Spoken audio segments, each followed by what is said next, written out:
Chapter 24, of Pain, Love and Family. X. She had taken the rear while Lily guided them, while the hollow gave them directions now and then when they made a stop, and so far, they had stopped a few times, but by now they were already miles away from La Estrella. All right, Lily looked past her and off into the distance. We're far away now. I also didn't sense anyone following us. Where to now?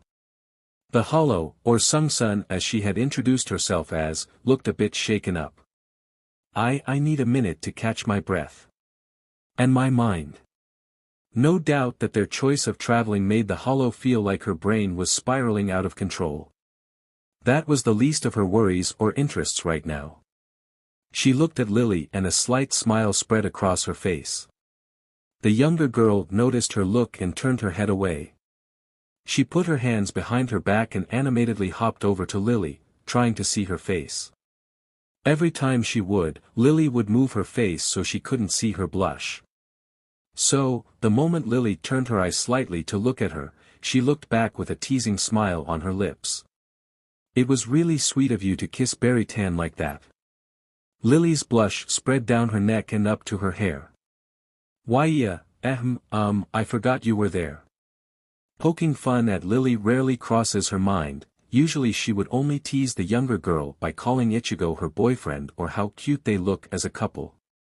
That only gets a blushing Lily to sprout out a wreckage of words from her mouth.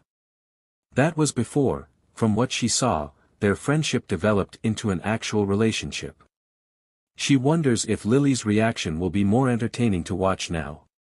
Oh, I would forget too, you know, if I was looking into my boyfriend's eyes for that long and getting lost in them. The reaction was definitely better than she expected. No words came out as her mouth closed and opened in attempts to speak out words. Without realizing, Lily started folding the hems of the oversized shirt she was wearing since she walked out of her apartment with Ichigo. Of course her flush had spread across her body too, and with her mop of green hair, Lily was resembling a strawberry. Her smile's expressive attitude didn't drop as she opened her mouth to say, Berry-chan and Berry Tan, a couple of fruits.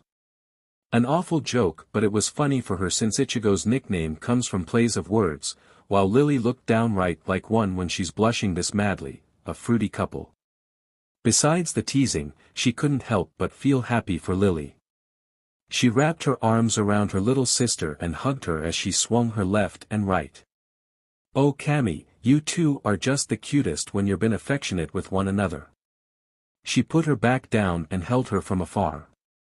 Lily, time for the serious question. Did you confess to him first? She needs to be sure she won the money so that she could rub it all over Okwibaka's face. Most of the red hue across Lily's body vanishes with only the slightest tint across her cheeks, accompanied with the most heartfelt and fond smile she ever seen on the young girl's face. Her eye held such a faraway look, almost as she's reliving a cherished moment from her past. I didn't need to, Ichigo figured out his feelings before I could tell him. Well, that sucked. She's happy for Lily, but she really wanted the money. Her smile didn't drop, but her head did. I'm thrilled for you, Lily-chan, but you know how else you could have made me happier. She looks back up and starts shaking Lily back and forward. If you confess to Ichigo first. What difference would it make? I could have won some money from the stupid betting pool. She only whined for a second before remembering that Okiura had changed bets in the last minute. Maybe I won't lose anything if Okwibaka shares some of his winnings with me. She looks back at Lily to see her lone eye spiraling with a goofy look. She may have lost, but at least she's glad someone has won something, and she's not talking about her or Okiura. After Lily got her brain and eye to stop spinning, she looked at her with a raised eyebrow. What are you talking about? What betting pool? Nothing wrong with telling her, she at least won something thanks to Okiura. Everyone got together after we heard Sale and Urahara talking about betting on you and Ichigo's relationship. We all knew that both of you would get together, so we thought of having fun and seeing who would confess to who first. She sighed and dropped her head. A lot of us bet you would have been the one to confess since Ichigo's a hard-headed guy that wouldn't know what loving someone would mean. She looks back up. Lily wasn't angry but looked annoyed before she started rubbing the bridge of her nose to calm herself down. I hope the idiots that bet on me lose everything. Ha! She basically lost nothing. Ulquiorra will share his win, but she had hoped to have one to take some of Stark's money. She let out another long, high-pitched sound. I wanted to take Stark's money. Wait. Did you say Stark? That idiot was in it too. Annoyance was only visible for a couple of seconds before Lily looked at her with a puzzled look. Just out of curiosity, did Stark bet on Ichigo from the start, or did he change his mind around sometime? From the start. Lily went back to pinching the bridge of her nose. That jackass, she started mocking Stark's voice. Oh, I knew something would happen between you two but I didn't want to ruin it. That jackass didn't want to lose money. When I get back, I'm gonna shove my hand down his throat. Ahem. Both of them turned to look at the hollow, and until now, she forgot she was even there. I understand if I'm sounding rude, but I have taken control of my senses again and I'm ready to keep going. Harabel-sama's life is in danger. There was always a party pooper. Ugh, fine. She looked at Lily with a stern, but not too serious look. You better tell me later how you and Ichigo got together. Lily rolled her only vincible eye with an annoyed look, but with the smile across her lips, she didn't know what exactly the younger girl was feeling. Alright, I'll tell you everything later today. Lily looked at the hollow, put a hand on her shoulders and with a small irritated voice she said. How much farther away? I feel like we've gone too far away from my comfort zone. Sung-sun raises a non-existing eyebrow at Lily's attitude. Well, I'm sorry your highness, the sarcasm wasn't missed by either of them. But not every hollow can travel around with your method, some of us have to walk literally through the sands. She pointed west with her tail still. A few more miles away from here there'll be a narrow down valley. We must go through to find our camps. Lily moved her hand away from the hollow and took a few steps back with a narrow eye. A valley? Well now, doesn't that sound too suspicious for you, Mashiro? Sounds like a trap to me. She said with a small frown on her face, preparing to retreat if this whole rescue mission turns out to be a trap. Again, the hollow didn't like the tone they use and scoff at them. Do you think we live in a fancy city like La Estrella? Do you honestly think our lives are equal or better than yours? We don't have any powerful fighters, food, or a decent refuge. We're barely hanging on to our lives. So yes, where I'm taking you may sound like a trap, but that's all we have. Since it's such a narrow down walk through, we're able to ambush any of Barragan's hollows. But an entire army led by Barragan? She shook her head. That won't be good for us since Barragan's abilities would demolish us. The idea didn't sit well with her but the hollow's reasons sounded solid. Still though, she looked at Lily and she looked back for them to share a quick look with one another. If things turn out to be a trap, then run. All right. Lily said after a while of silence and put her hand back onto the serpent's shoulders. Let's go. Another few minutes later, they finally found the valley. They stood right outside the entrance. Both of them share a worried look. She looked at the hollow's back as she made her way through the narrow path and whispered to Lily. Lily, I don't like this. They kept their feet rooted to their spots. Some of Barragan's army should be here, but I don't see anyone. She touched the cloak she's wearing and frowned. Can you take off your cloak and search with your pesquisa?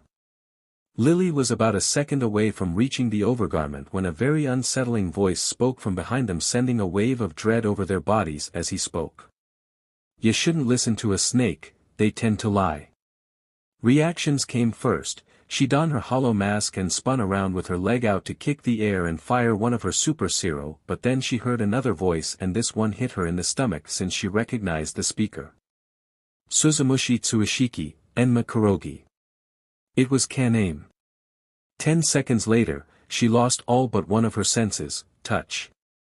Or more precisely, her nervous system, since it seemed to be the only thing working, and she knew that was the case because she felt a horrible pain. Then just as fast as it got taken away from, her vision came back, but that was only because a sword had impaled her through the stomach and pinned her against the wall which pushed her outside of Kanami's Bankai. She saw her vision becoming a blur, and she cursed quietly. If she had to guess why that was happening, it's because it involves her head slamming hard against the wall. She tries to regain focus, tries to force her body to move, tries to stay awake after the head trauma and wound. She looks back at the black dome to see how the sword that still has her impale had stretched across and through the dome. Looking down at her stomach, she was slightly thankful that the wielder hadn't pulled out the sword because if the pain was a sign, the weapon had gone through her, front and back. Looking back up, she noticed that the dome vanished and across her field of vision, she could see 3 men. 2 of them she already knew, Kaname and Aizen, with Lily slung over Kanami's shoulders, and the third person, the one that impaled her, was a man that she could only describe as a snake with a disturbing fox-like grin. AI Aizen. She tries gaining his attention just so her mind could keep awake. Aizen gave her a coy smile, almost as a sort of mockery. Seems like you miss a vital organ, Jin. Well, what can I say, I have gotten a bit sloppy. Jin's smile, the one that sends a horrible shiver down her back, inch higher with bits of his white teeth showing. I can always move Shinso a little to the left and cut through most of her large intestines. That caused Aizen to chuckle as if he heard a pleasant joke. That won't do. I need Mashiro to send them a message. She needed to stay up, only for a few more minutes. Jin's Shinso had torn the cloak, and if possible she could signal someone with her Ryatsu to come help her. But would anyone come? No one knows where they are, and she doesn't know how far they travel. Will Ichigo and Okiura find her, or perhaps no one will because they didn't know where they were heading towards. When she looked up again, Aizen was leaning closer to her. You know where to go if you want the girl back. Soul Society. I'll be waiting. Then he turns around, and luckily Jin hasn't removed his Shinso, but she wishes he would. That way she could try to get Lily back, because now, the only thing she was doing was watching Lily get carried off through a garganta that Kaname opened up. Aizen follows behind the traitor, and right behind Aizen, she sees Sung-sun. They took a glimpse at each other's eyes. She saw an empty and dull look in her eyes, which was fine by her, because she hopes the hollow won't forget the cold fury in her eyes. She directed her gaze towards Jin and made sure he saw too, but then her fiery glare dropped as Jin's smile had slipped too, and now he only had a sad look in him. Almost as if he's very apologetic about the whole incident. The penitent expression soon vanishes as Jin flickers his Ryatsu, catching her off guard before seconds later he removes his Zanpakuto and walks into the garganta. Moments later. That's when Sail found me. Mashiro took a long and shaky breath, trying to finish her next sentence without a pause. She looks around the makeshift hospital room to spot the orange mop of hair, and as she did, she quietly apologized. Ichigo, I'm sorry. Stark looked over at Ichigo and read his facial expression. He could see that the redhead wanted to do a lot of things at the same time: scream, rage, break down, and possibly blame someone for what had happened. He looked at Mashiro and her conditions. She got rushed into the main room to the science division before Sail moved her towards one of the empty rooms scattered around the building, but before Sail did any of that, he had ordered his members to scatter across the human world and collect as many possible surgical equipment. Minutes of searching and 2 hours of surgery later, with the help of Urahara and Tessai, they stabilized Mashiro. He watched Ichigo march out of the room and slammed the door behind him. I'll go talk to him. To make sure he won't do anything stupid. Sail wanted to correct Mashiro in one of her statements but held back in doing so since there was no reason to. He looked down at his clothes and sighed. Everything happened so fast that he didn't change into a scrub, and now plenty of Mashiro's blood was over his shirt. He looked at the small gathering of individuals and ushered them out. Come now, all of you need to leave. Mashiro-san needs her rest. He turned around to Okuiora sitting in the chair next to the woman's bed. He figures there's no point in trying to kick him out right now. Okuiora-san, 30 minutes only. She really needs to rest. The back of the green-eyed Arrancar nodded only once before he closed the door behind him. She's gonna be fine, right? Shinji asked. Gotta make sure I take some good news back to Kensei and Lisa. The pink-haired man knows that not everyone could visit Mashiro right now since they were doing their jobs in trying to keep the chaos under control which broke out after some of his division's members started spreading out the word about Mashiro's health. And how Lilynette never came back. Forgetting those thoughts at the moment, Sale answered Shinji's question. She's stable right now, but I need to recreate a special pill that could bring her back to, well, hopefully 100%. The blonde-visored opened his mouth, but he continued on. I've been working on them for the past few months, so a month length of waiting won't happen. I only need to retweak a bit of engineering since I made these special pills for hollows. Shinji closed his mouth and nodded before leaving with a grimace look on his face. We'll get you back for this, Aizen. Stark walked through the halls, following Ichigo's disturbed Ryatsu. He needs to keep himself in check. He glanced over to a group of hollows that were having a hard time breathing. Ichigo will kill someone if he can't control himself right now. Following Ichigo didn't turn out to be a chore either. Just as he turned around in the next corner, the redhead was standing still with his back turned to him. I should have gone with her. You should have let her come with me instead. Maybe then none of this would have happened. Then what would have happened to Tyr? There was nothing wrong with her. Everything was a trap. Ichigo turned around to glare at Stark. Now Aizen took Lily to Soul Society and instead of going off to rescue her, we're here doing nothing. The brunette watched as Ichigo clenched his fist and his knuckles turned white. Control your anger, kid. He put his hands inside his pockets and leaned against the wall. Who says we're doing nothing? Most of Ichigo's anger faded at his words. Do you already have a plan? Of course I do. I'm going to ask Urahara to send Yoruchi to Soul Society to gather information for us. That could be a waste of time.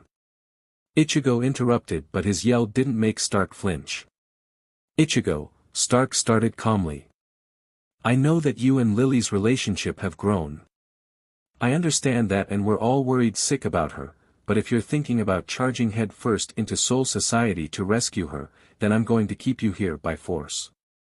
When Ichigo responded with a glare, he glared back. That's not a joke, Ichigo. If you're thinking about doing something that idiotic then I will force you to stay here and not let you go to the rescue mission. Having a feeling that Stark will go through with his word, Ichigo took a couple of breaths to cool down his anger. If you understand, then why are you holding me off? I need to go get her back. We don't know what they might do to her. They won't kill her. Stark reassured him. If they wanted Lily dead, then that's what their goal should have been, but they captured her and sent back Mashiro to give us the message. It's safe to say that Aizen is plotting the same divide and conquer strategy again. And that's why I won't be going to rescue Lily. I'll be sending you, Okuiora, Sale and Yoruchi. I'm going to stay here, since I'm sure Barragan will try to attack La Estrella when he notices my absence. Stark, I don't want to say anything rude, but the redhead frowns. This plan doesn't sound completely planned out.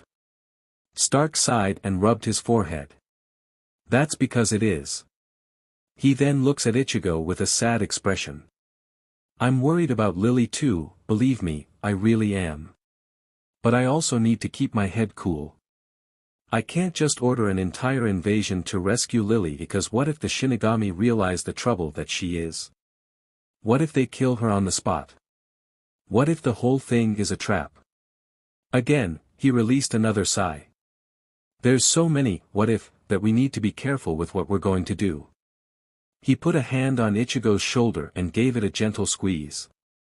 I'm going to go tell Yoruchi to head to Soul Society. Hopefully, in a couple of hours or less she'll bring us back some pleasant news, okay? Ichigo cast his eyes down to the floor and nodded back. He didn't look up as the brunette left with a sonido. He kept staring at the floor and thinking about what he should do now. He'll listen to Stark and wait until Yoruchi comes back, and hopefully by then Stark would have an idea planned out. He turned around and started walking down the halls with his head still down, trying to figure out what he could do for the next 2 hours. As a captain, I have a bit more freedom compared when I was Ulquiorra's lieutenant. Also, remembering the conversation he had with Yoruchi, the redhead thought of visiting someone for a bit of advice and hopefully some clearings. Besides, it's been a while since I saw my old man. With that in mind, Ichigo coated himself with his white layer armor and opened a garganta to the human world. Isshin stopped washing his hands as he sensed a garganta open up. That's the second one this week. His voice didn't come out sounding worried, but more so confused. It'd be rare these days to sense one of the Hollow's portal gates. After what happened 2 years ago at the park, Hollows used to come by in the dozens to feed on the wandering souls of the recently deceased, and of course with Hollows, come the Shinigami. Those were some rough times for him, well, not for his health. More in line that he'd become worried for his daughters, as both of them at the time were spiritually aware, meaning that Hollows would seek them out and try to attack them. Thankfully, no Hollow got close thanks to the Shinigami doing their jobs. Those daunting days last for 8 months before suddenly the Hollows were appearing less and less with each passing day, when suddenly, they stopped and he couldn't figure out why. There were still plenty of Soul Plus roaming across the city for Hollows, but days went on without a single Hollow in sight. He even heard a couple of Shinigami question the disappearances of the soul-eating creatures. Eventually Godei 13 started retrieving back some of their Shinigami, but the Hollows didn't seem to care. They still refused to show their presence back in Karakura town, and deep down he wondered if that was the work of the Arrancar. A sad smile slowly molded across Isshin's lips. It's been 2 years since he heard of Ichigo, and he wonders what his son has been up to. How much has he changed, and if he has, are the changes physical or mentally? Besides the change, he was curious about what his son had been up to in Hueco Mundo for the last 2 years. His thoughts got interrupted when his ears picked up the sound of someone knocking at the front of his house. I wonder who that could be. He doubts that it was Karen. She wouldn't be back home until later. I got it. Yuzu yelled, rushing across the kitchen to the living room to open the door. Since she was still too short to look through the peephole, she opened the door slightly only for her eyes to see the figure. You can't be sure if the stranger on the other side of the door could be potentially dangerous, but, as she looks up to the young man's eyes, Yuzu opens the door all the way through and jumps to wrap her arms around Ichigo.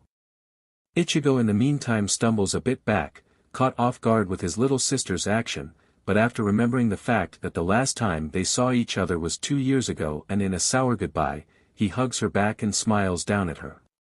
Look at you, all grown up. He looks back into the house, expecting for his other sister to rush in too, but when she doesn't, he looks back to Yuzu. Hey, where's Karen? When he felt her arms loosen up a bit, he thought the worst had happened to his other sister. She's with Ishida-san. Training. The redhead looks back to the door to see his father leaning on the frame with his arms crossed and a smile across his face. Look at you, Ichigo, grown up and looking like a man. Noticing the strange cape around his son's shoulders, Isshin couldn't help but think in how Ichigo looked like a Shinigami captain. Noticing where his father's eyes have landed, Ichigo couldn't help but grin behind his mask. He moved his shoulder for his father to see the insignia. Like it? Well, you're seeing the first ever captain of La Estrella's Search and Protect Division. His sister lets go of him and stares up to him with stars in her eyes. Isshin couldn't help but beam at his son. Ha! You're a lot like your old man. Flying through the ranks and getting promoted into a captain. If the reason for his visit wasn't because of grim news, Ichigo wouldn't see a problem to sit down with his dad and talk about what had happened to him in the last 2 years. But the moment wasn't right. Before he could ask to come inside and chat, his old man finally questioned the obvious. "So where's my beautiful third daughter? You two are never too far apart." The twirls of emotions that Ichigo was keeping locked inside had slipped out and caused his father to notice. His smile dropped and a more somber mood came over his facial features. His sister didn't need to be spiritually aware to know something was wrong. She took notice of the change in her brother's mood as their father mentioned Lily. Isshin figured the worst had happened, so he invited Ichigo inside. As they sat in the living room, Ichigo, hesitating in revealing his problems, slowly spoke up. "They took Lily." He clenched his fists. "They. Stark. It was someone's fault. Someone needed to be blamed. He just needed to blame someone. If I have stuck to her side like I always did, then none of this would have happened, and truthfully, I want to blame Stark for it, but," he breathes out and slowly releases his fists. "I honestly can't. Everything was already an awful situation and Stark had to make calls fast, but things should be fine. Stark's already planning a minor task force to sneak into Soul Society and get her back." His facial expression sharpens before directing it towards his father and says, "Honestly, this isn't the reason for my visit. Old man, when did you feel you could finally say you love Mom?"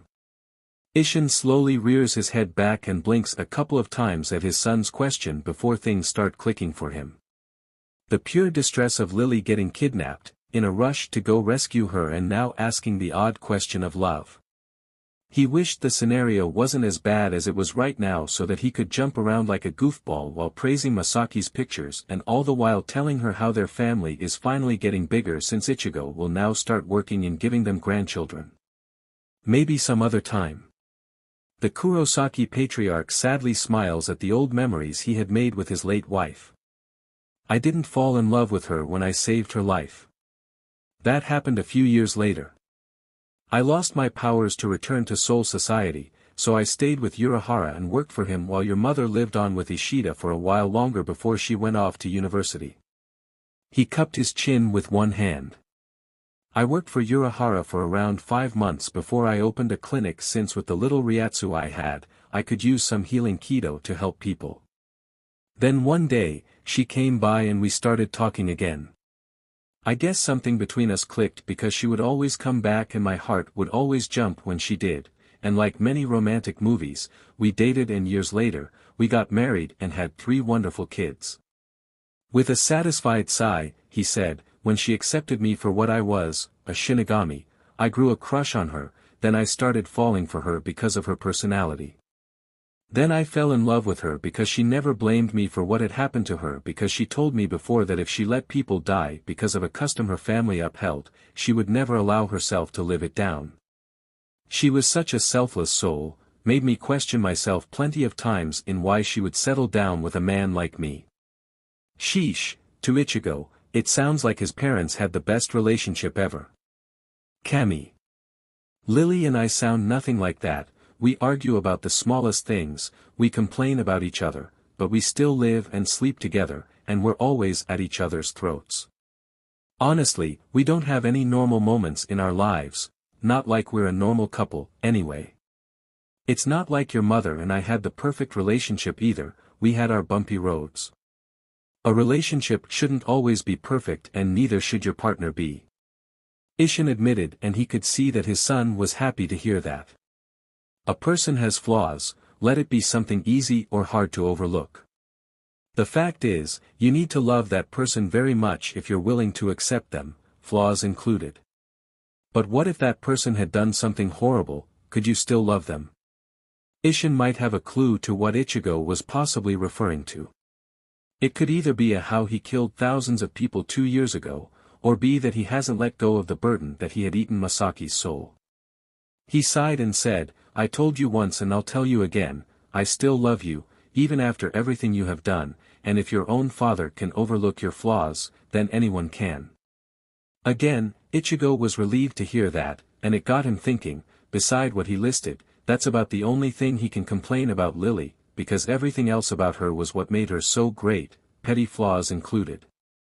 Finding a bit of inspiration from his father's words, Ichigo looked back to similar moments he shared with Lily. There was a day when I was thinking about leaving them.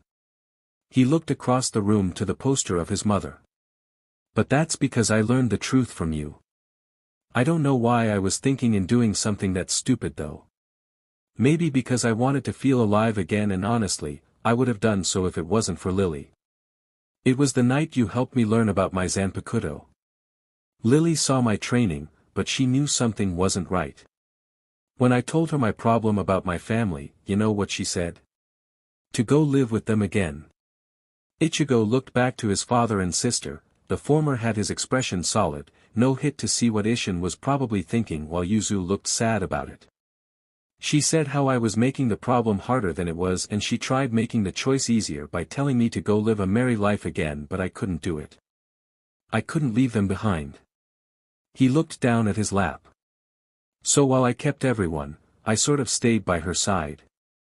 Then when we got back to Hueco Mundo and Stark beat Barragan, Lily and I had another argument. She was nagging about how reckless I get when fighting Shinigami and how I could have died. She was really beating it into my head in how important I am to everyone around me, and if something would happen to me, then everyone would break. And that got me thinking, if Lily knew something like that, then why would she tell me to go back to my old life? That's when I figured out that Lily would sacrifice her happiness for my own, and that little sign of selflessness was my first taste of a crush. Then my feelings started growing with each passing day. After what I did 2 years ago, Lily was never afraid of me, she was rather more concerned about me. Every time I seem to have a problem, she will always make me fight. Ichigo looked back to Isshin. She was the reason I came that night to ask you about the truth about Mom after I learned what happened to her. After that day, our bond just grew more, and before I knew it, I was in love with her because she had been giving me these gentle pushes to fight through my problems. Ichigo closed his eyes and took another long breath before going back into staring at his dad. Do you think I'm in love with her? Or am I still going through my crush phase? How couldn't you love her after all that? Isshin's reply came so fast that Ichigo thought his father didn't really bother thinking about it. But is it safe for me to tell her I love you? Because when I told Yoruchi, I swear I felt like she was scolding me, since apparently I used the word too soon. He cocks an eyebrow when his father uncharacteristically snorts. Don't worry about what Yoruchi said, the only reason she would say that is 'cause of how Siriidii views the word love. Well, I mean, it's not like they're wrong either. What do you mean by that, goat face? Ichigo asked back, a little interested in the topic. Shrugging, Isshin says, Siriidii thinks that love is sacred. The famous, till death do us part, plays an important role for us Shinigami, since we tend to live for centuries, some of us reached a millennium before.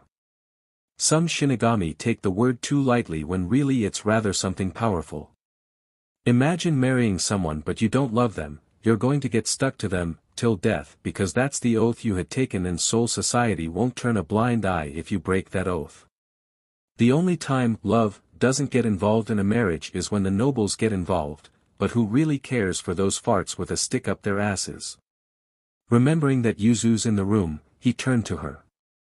Never use that last word your daddy just said, sweetie. With a more methodical mind, Ichigo stood up. Thanks for the help again, old man. Don't tell me you're leaving already. Karen said as she walks into the room with Ryukin behind her. You're back early. Ichigo took note in the quiet voice as his other sister spoke to her twin, and he swore there was a strange tone in her voice too. What's that about? Knowing when a talk needed to happen between him and Yuzu, he kept a mental note about it before answering Karen back. I have to, long story short, Lily got kidnapped by Shinigami and we're planning on going to Soul Society to get her back. You're going to Soul Society? Ryukin stepped forward. Guess the moment couldn't be any better. Karen, knowing what Ishida-san wanted to talk to Ichigo about, walked past them and towards her room. I guess we can talk the next time you're around. So if you excuse me, I'm a bit exhausted, so I'm going off to bed. Was your Quincy training harder than usual today? Yuzu asked again, and this time Ichigo figured it out. The almost muted tone that Yuzu was hiding was jealousy. Wait, Quincy training? Karen's a Quincy. He watched as both sisters went off to different places. Karen went to her room without answering and Yuzu went to the kitchen from the lack of it. There's definitely a talk that needs to happen. He looks over at his dad and sends him, not a harsh glare, but a look that spells out, have you tried fixing this problem? Instead of sharing a look, Ishin said. I already talked to her about it, but this is sadly something that Yuzu needs to let go. Then he remembers where his son was planning to go. Wait right here for a bit longer, Ichigo.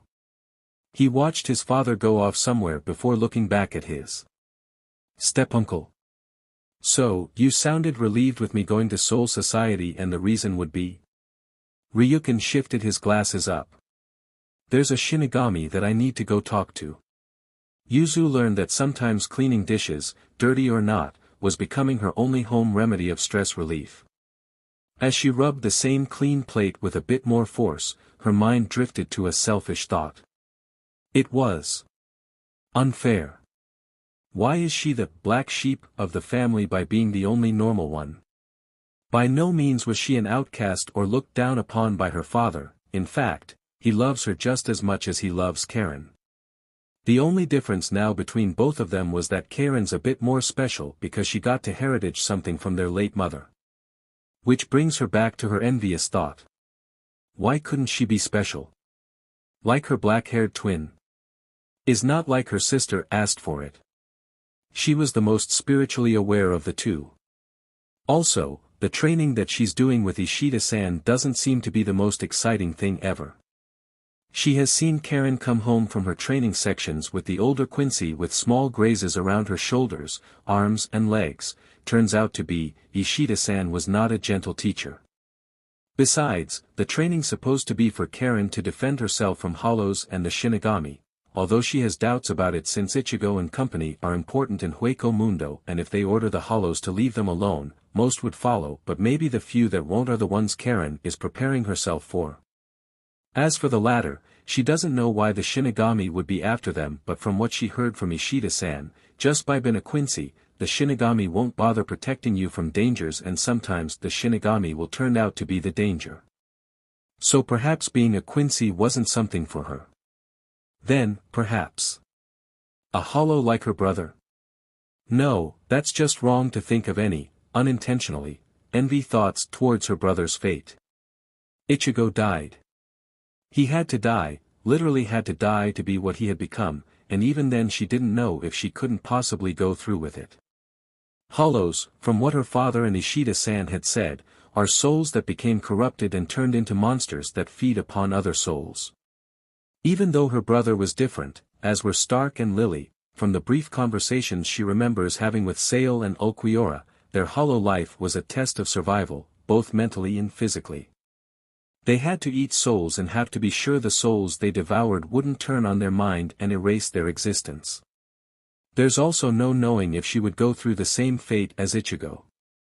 He started out his hollow life as an Arrancar and there's no telling if that's what'll happen to her. Maybe she'll start things as a normal hollow. And if she does, will she be strong enough to live through it?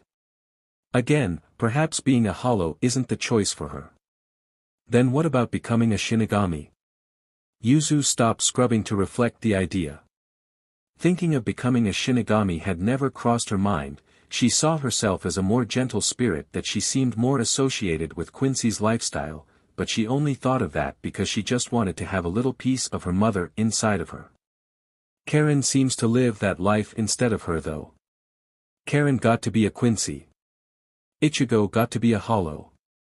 So, could she possibly get to be a Shinigami? In how her father's stories go, Shinigami have all sorts of fresh jobs. So she could become a Shinigami and learn how to use healing Kido so that in a way she won't have to do any sort of fighting, she'll still be too much of a soft-hearted person to hurt anyone, anyway. Is it possible? Could she possibly do it? Yuzu's mental debate briefly lasted a few minutes before she steeled her nerves. She has to, and she'll not do it out of jealousy, she will do it because this is the only way she can help her family. Okay. But how do I actually become a Shinigami? Ichigo looked across the room and towards his uncle.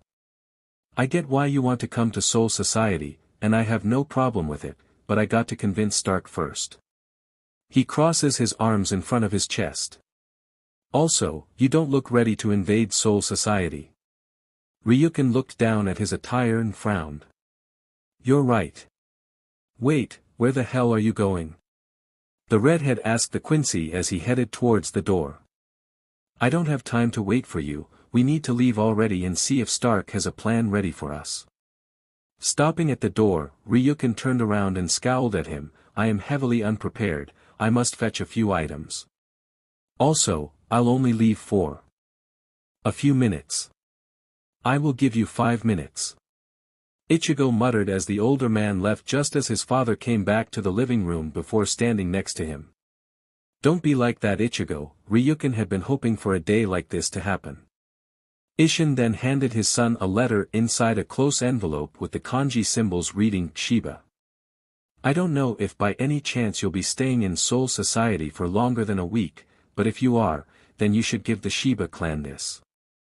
And this is what? Ichigo asked as he eyed the envelope.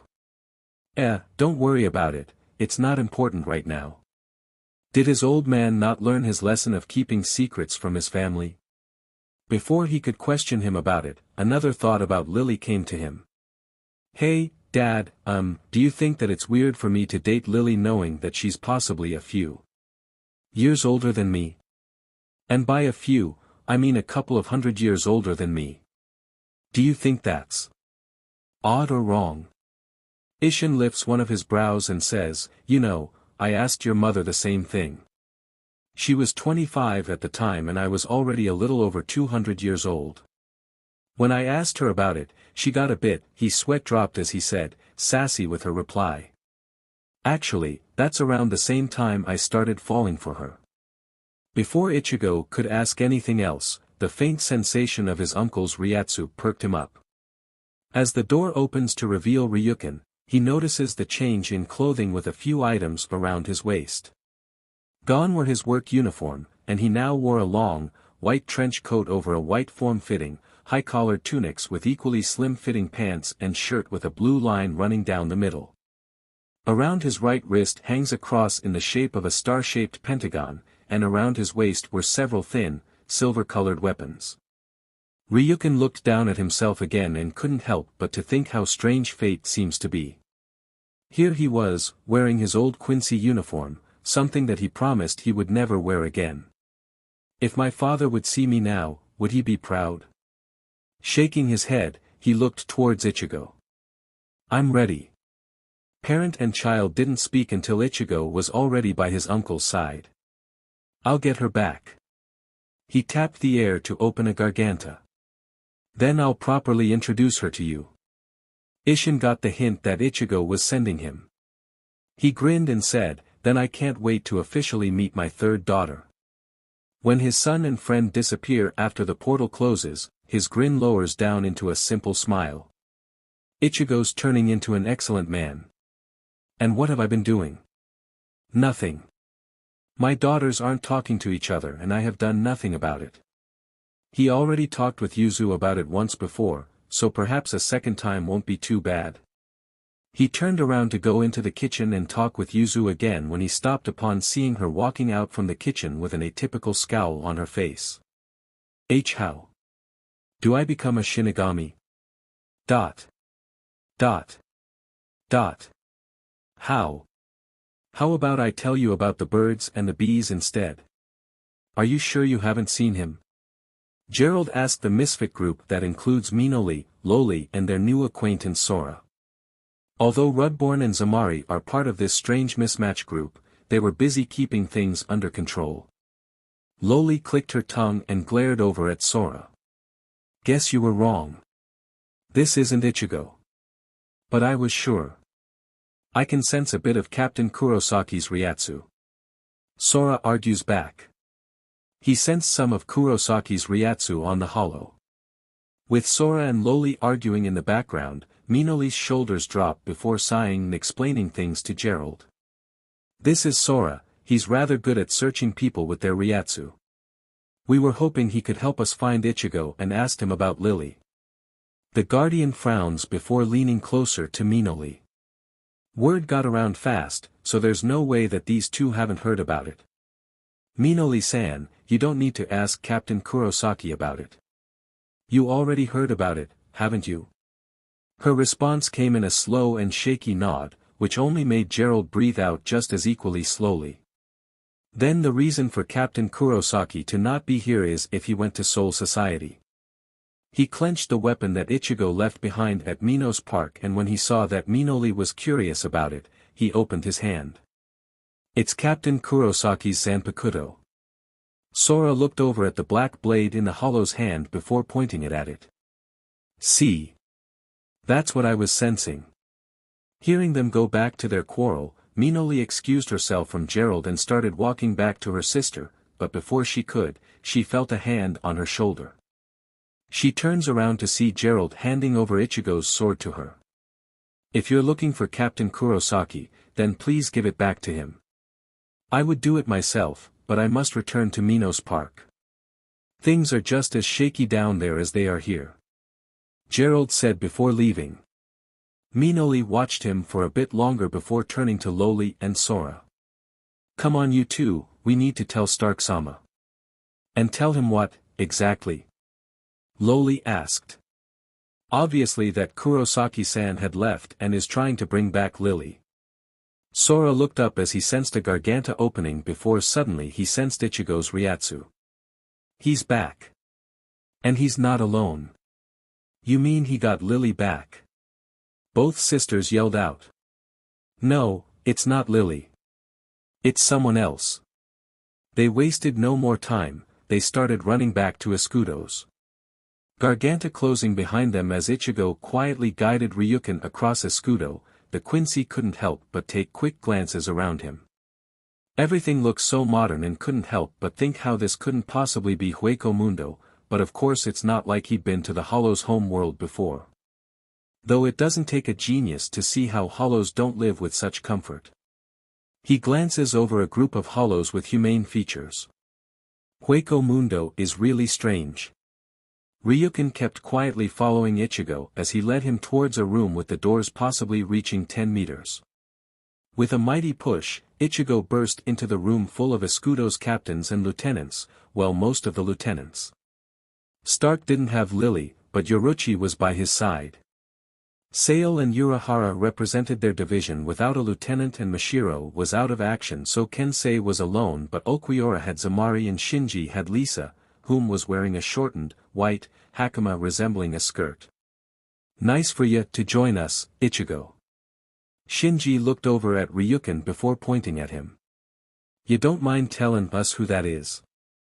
Ryukin, he's my uncle, and he also wants to go to Soul Society. Ichigo answered the blonde visored before looking at Stark. The fact Yoruchi's here means she has some news for us. Getting called out, Yoruchi says, you're right, and like I already told everyone here already, Lily's in Soul Society. The Shinigami aren't keeping their lips zipped about it. They're both happy and displeased with Central 46's answers after Lily's trial, so they have been openly vocal about it. She looked around the room. This was the part she was waiting for everyone to hear. Central 46 plans to execute Lily in 2 weeks. They're going to kill Lily. That was already obvious to Ichigo, but he had imagined they would have killed her the moment they brought her to Soul Society. Yoruchi saw how everyone in the room was having the same thoughts. After years of Central 46 telling the Shinigami to kill the Arrancar on sight, they gave Lily 2 weeks before her execution means 2 things. Either they're going to extract information from her or they're expecting us to go rescue her. She crossed her arms and smirked. But that won't change anything now, or is it? No, it isn't. Stark looked around the room. We have our team here, and with the Shinigami's choice to wait 2 weeks gives us plenty of time to get Lily back. Also, now that we have a volunteer, we don't have to send you, Urahara. Urahara covered his eyes with his hat and said nothing, making Stark question why the ex-shopkeeper wanted to go to Soul Society. Ichigo had the same thoughts as Stark but quickly dismissed it. So we have a way of going to Soul Society? That we do, Sale moved forward. It only happened to me once, and it was during my time as a Jillian, but I remember going to Soul Society before. But to where we may land is a different story. However, with the 2 weeks that we have, we'll get Lily in time. Then what are we waiting for? The doors to the meeting room burst open with Loli and Minoli rushing in. Sora stopped just outside the door. Ichigo. Both sisters called out to the redhead before they stopped to catch their breath. Refilling her lungs faster, Loli spoke first. We heard about Lily. You're planning on getting her back, right? Ichigo looked at Loli and then at Minoli. That's what we're planning on doing right now. Right now? Minoli said and looked up to see all the captains of Escudos looking at them. Ulquiorra and Kensei were scowling at them, no surprise there, but the rest seemed more curious about their presence instead. From the doorway, she could hear Sora calling them out. This is why I told you to stop and knock first. A little late for that. Holding the Zanpakuto in her hand tighter, Minoli looked at it and lifted it up. If you're going to go rescue her, then you're going to need this. Ichigo stared at his weapon with wide eyes. Shit, I forgot I dropped it. He took it back and thanked her, which she smiled back and grabbed her sister's shoulders. Then we better get going. We gotta make sure your division is running smoothly since you're going to be gone. Tell Rudborn that he's in charge while I'm gone. The redhead turned around to see that everyone who would go save Lily had stepped towards the middle of the room. He could see that Urahara was talking to Sale about something before handing a phone and some earpieces to him. He looked to his uncle talking with Yoruchi about another matter before looking at Ulquiorra, and that's when he noticed the strange fabric wrapped around his neck. One could see his chest and hollow hole because of how the jacket's made to be slightly more open, but as of right now an orange scarf hides his chest and his hollow hole. Isn't that Mashiro's scarf? Again, his thoughts got interrupted as his eyes drifted towards the garganta that Sale opened. Just hold on for a bit longer, Lily, everyone was ready. He rushed in behind them, running towards the light at the end of the dark tunnel. I'm coming for you. When everyone left, they left Stark alone. Or so he thought. Stark. Anna was calling him, and with how quiet and serious her voice sounded, there was something big that she wanted to tell him. I think I'm finally ready to tell you. About Lily and I. Yeah. It was something serious. The first thing Lily wanted to see after waking up with this killer headache was the orange bed sheets of hers and Ichigo's bed, but when she saw the cell bars and the very unfamiliar room, she thought she was having a nightmare before things slowly started coming back to her. Crap. Her voice sounded hoarse and she reached towards her neck and felt a strange collar. What the hell? She stood up and again, she noticed something different.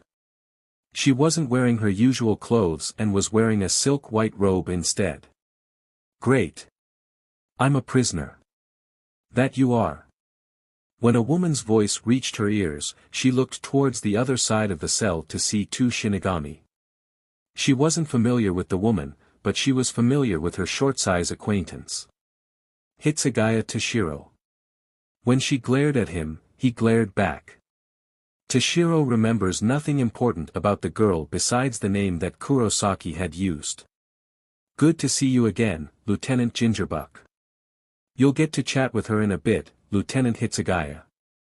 Suifone moved to stand at the other side of the cell, inches away from Lily. She had to look up to the Arrancar since she was smaller than her. But first we're going to move her towards a little more comfortable room. A shiver ran down Lily's spine. Heaven is turning out to become her hell. XX. Oh make. Set between chapter 10 and 11. A Bat's Diary, 2.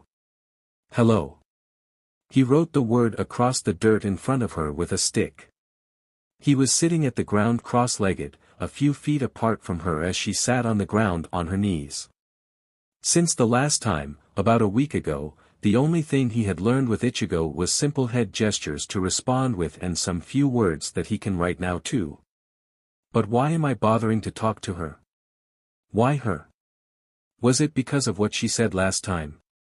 When he saw her lips slightly parting open, his head perked up and then her usual smile spread across her face. Look at you. You can finally write. He nodded, and her smile seemed to grow. That's great. You're not so clueless now, right? Well, that was a yes and no answer. There are still plenty of things that he needs to learn. He picked up the stick and answered her back. Yes, and no. His answer confused her for a moment only, but then she shrugged and smiled at him again. Well, that doesn't matter right now. You want to talk about something or you don't mind a friendly spar? 'Cause I'm still a bit jumpy from having my time cut with Stark. She was up on her feet faster than he could spell out his reply, so when he did and she read it, she pouted before sitting back down. You're no fun. But fine, what you want to talk about? He'll not waste her time by making small talk. There was only one question in his mind that he wanted her to answer. You care, why? When he looked back up to Mashiro, she faced him with a dull and yet thoughtful look that she'd looked at him last week. She cocks her head to the side and he couldn't help but wonder what's going through her head. Are you asking me why I care about all of you? She finally asks, her voice equally dull as her face. She was questioning in the right direction, but she was slightly off. For whatever reason she cares for the others wasn't his concern right now. What he wanted to know was why she cares about him too. He wasn't like everyone else, he was a hollow, and the Shinigami, and just like his own kind, had treated him differently, like a threat. Yet he has done nothing to provoke them besides being a little curious about them and invading their personal space. But the green-haired woman wasn't like that when he did that to her. He leans his face closer to her, checking her expression for any kind of change, and as he was inches away from her, the only thing that changed from her was her facial expression, but she wasn't glaring at him or searching for her weapon with her eyes. Instead, she raised both eyebrows. She didn't try leaning back or try pushing him away. So they stared at each other's eyes. He was looking for any signs of hostility in her orbs. Seconds turned into minutes before he even knew it. He backed away before he wrote back down on the ground. You're not looking for a reason to kill me. Why? What? She finally made an expression he could read, a frown. Why would I try to kill you? Because of what I am, a hollow. Her frowns deepen, and she looked slightly hurt at his assumption. I wouldn't kill you because of something like that. Mashiro stopped to contemplate her next words. I don't think that just because you're a hollow gives me the right to just kill you, and even though that would go against my job, I think I've seen enough to know that every hollow is different. She read across the dirt as he wrote his next sentence. I may act differently from other hollows, but I'm still that, a hollow. I'm different in comparison to you. Now he wants to see what she'll say to that, and to his slight shock, she looked at him with a toothy smile. Ha! We're not so different either. Mashiro jumped to her feet in a swift movement and leaned her upper body down to inch her face closer to his. We're more alike than you think. She gathers Ryatsu over her left hand and swipes it across her face. He looked at the hollow mask across the woman's face, strongly resembling a hornet. Do you know what I am? I'm a visored, a Shinigami with hollow powers. She dropped her focus and her hollow mask shattered. I'm not supposed to be so different to a regular Shinigami besides the gain of hollow's powers, but Soul Society didn't think so. They thought we were different, and they tried to kill us. She then started pointing between them with a smile. See? We're not so different, and if you get to become an Arrancar, then you'll be a hollow with Shinigami's powers. We'll both be different, but still similar at the same time. He couldn't help but ponder his head at her words. Is that her reason for treating him differently? Because they're basically the same thing? Or could it be that she doesn't want to treat anyone unfairly like Soul Society has done to her? He picked up the stick again but stopped. He was about to ask the same question again, but she had already answered it. Why does she care for him? Because she's giving him the benefit of the doubt that he's different to the rest of the Hollows, and he was. That's why she never acted with a hostile behavior towards him. He must have lost track of time because before he knew it, Shinji had called out to her again and like last time, they were ready to go home. Mashiro spun around and walked towards the blonde visored with each step full of vivacity and spirit before she stopped to look at him. Hey. I know it's rude but, what's your name again? Dot. Dot. When he wrote again, slowly this time in Finnish, Mashiro walked over to him to read what he said. I'm supposed to have a name. Looking at her, he found a smile on her face again. You're a really weird hollow, you know. Oh well, I guess next time you'll figure it out. Bye-bye. When she left, and he stared at the words he wrote, he couldn't help but feel another sensation again. Like last time, she was able to pull out a foreign emotion that he still hasn't figured out, but the one he's feeling right now was all too familiar to him. He reflected himself with this specific word because his baseless and non-communicated lifestyle had made him live through it for as long as he can remember, nihilism. Chapter 25, A Beauty of Grace Curse with a Great Gift. X. She was daydreaming again. Dreaming about the sea, vast, open and endless. Dreaming about the untouched lands that humanity has yet to discover or left uncharted. She wanted to discover another culture's custom, wanted to meet new people, wanted to taste the most exotic food ever, but what she really wanted was for her mother to finish with these stupid lessons already. Don't get her wrong, she loves her mother, but sometimes the woman would start ranting and going into too many details about her future job. A job that she'll probably be forced to take. Sometimes she wonders why her father visited such a boring village that's 80% of the time always pouring down. Damn it. She didn't want her mother's boring job. She wants to leave this entire place. But she can't. Because of complications. Annabelle's. Huh, what? Oh, yeah. Annabelle's looked over at her mother. She was a gorgeous woman in her mid-40s with a few inches shorter than her and didn't need a touch of makeup to look appealing to the opposite sex, and it's not like she's exaggerating about it. She got plenty of her mother's genes to know that she has the same effects on boys around her age. Her soft brown eyes mixed well with her light green hair that's held together by a kenzashi. Her black and orange robes looked both elegant and beautiful on her. It fit her form in a way that made her look graceful and gave her a mystery's charm that most men in her village can't deny that they love but were all disgusted to try getting close to her because of their family curse. Her mother, Taka, looked down at her tea and sighed before taking a sip. When she looked back at her, she said, "What was I talking about then?" When she rolled her eyes, she could tell that her mother held back in mimicking her. "About what you're always talking about." She took a sip of her tea when her mother's gazing eyes started making her nervous, but when her tongue tasted the awful flavor, she spat it out. "Ugh, I don't understand how you like this stuff.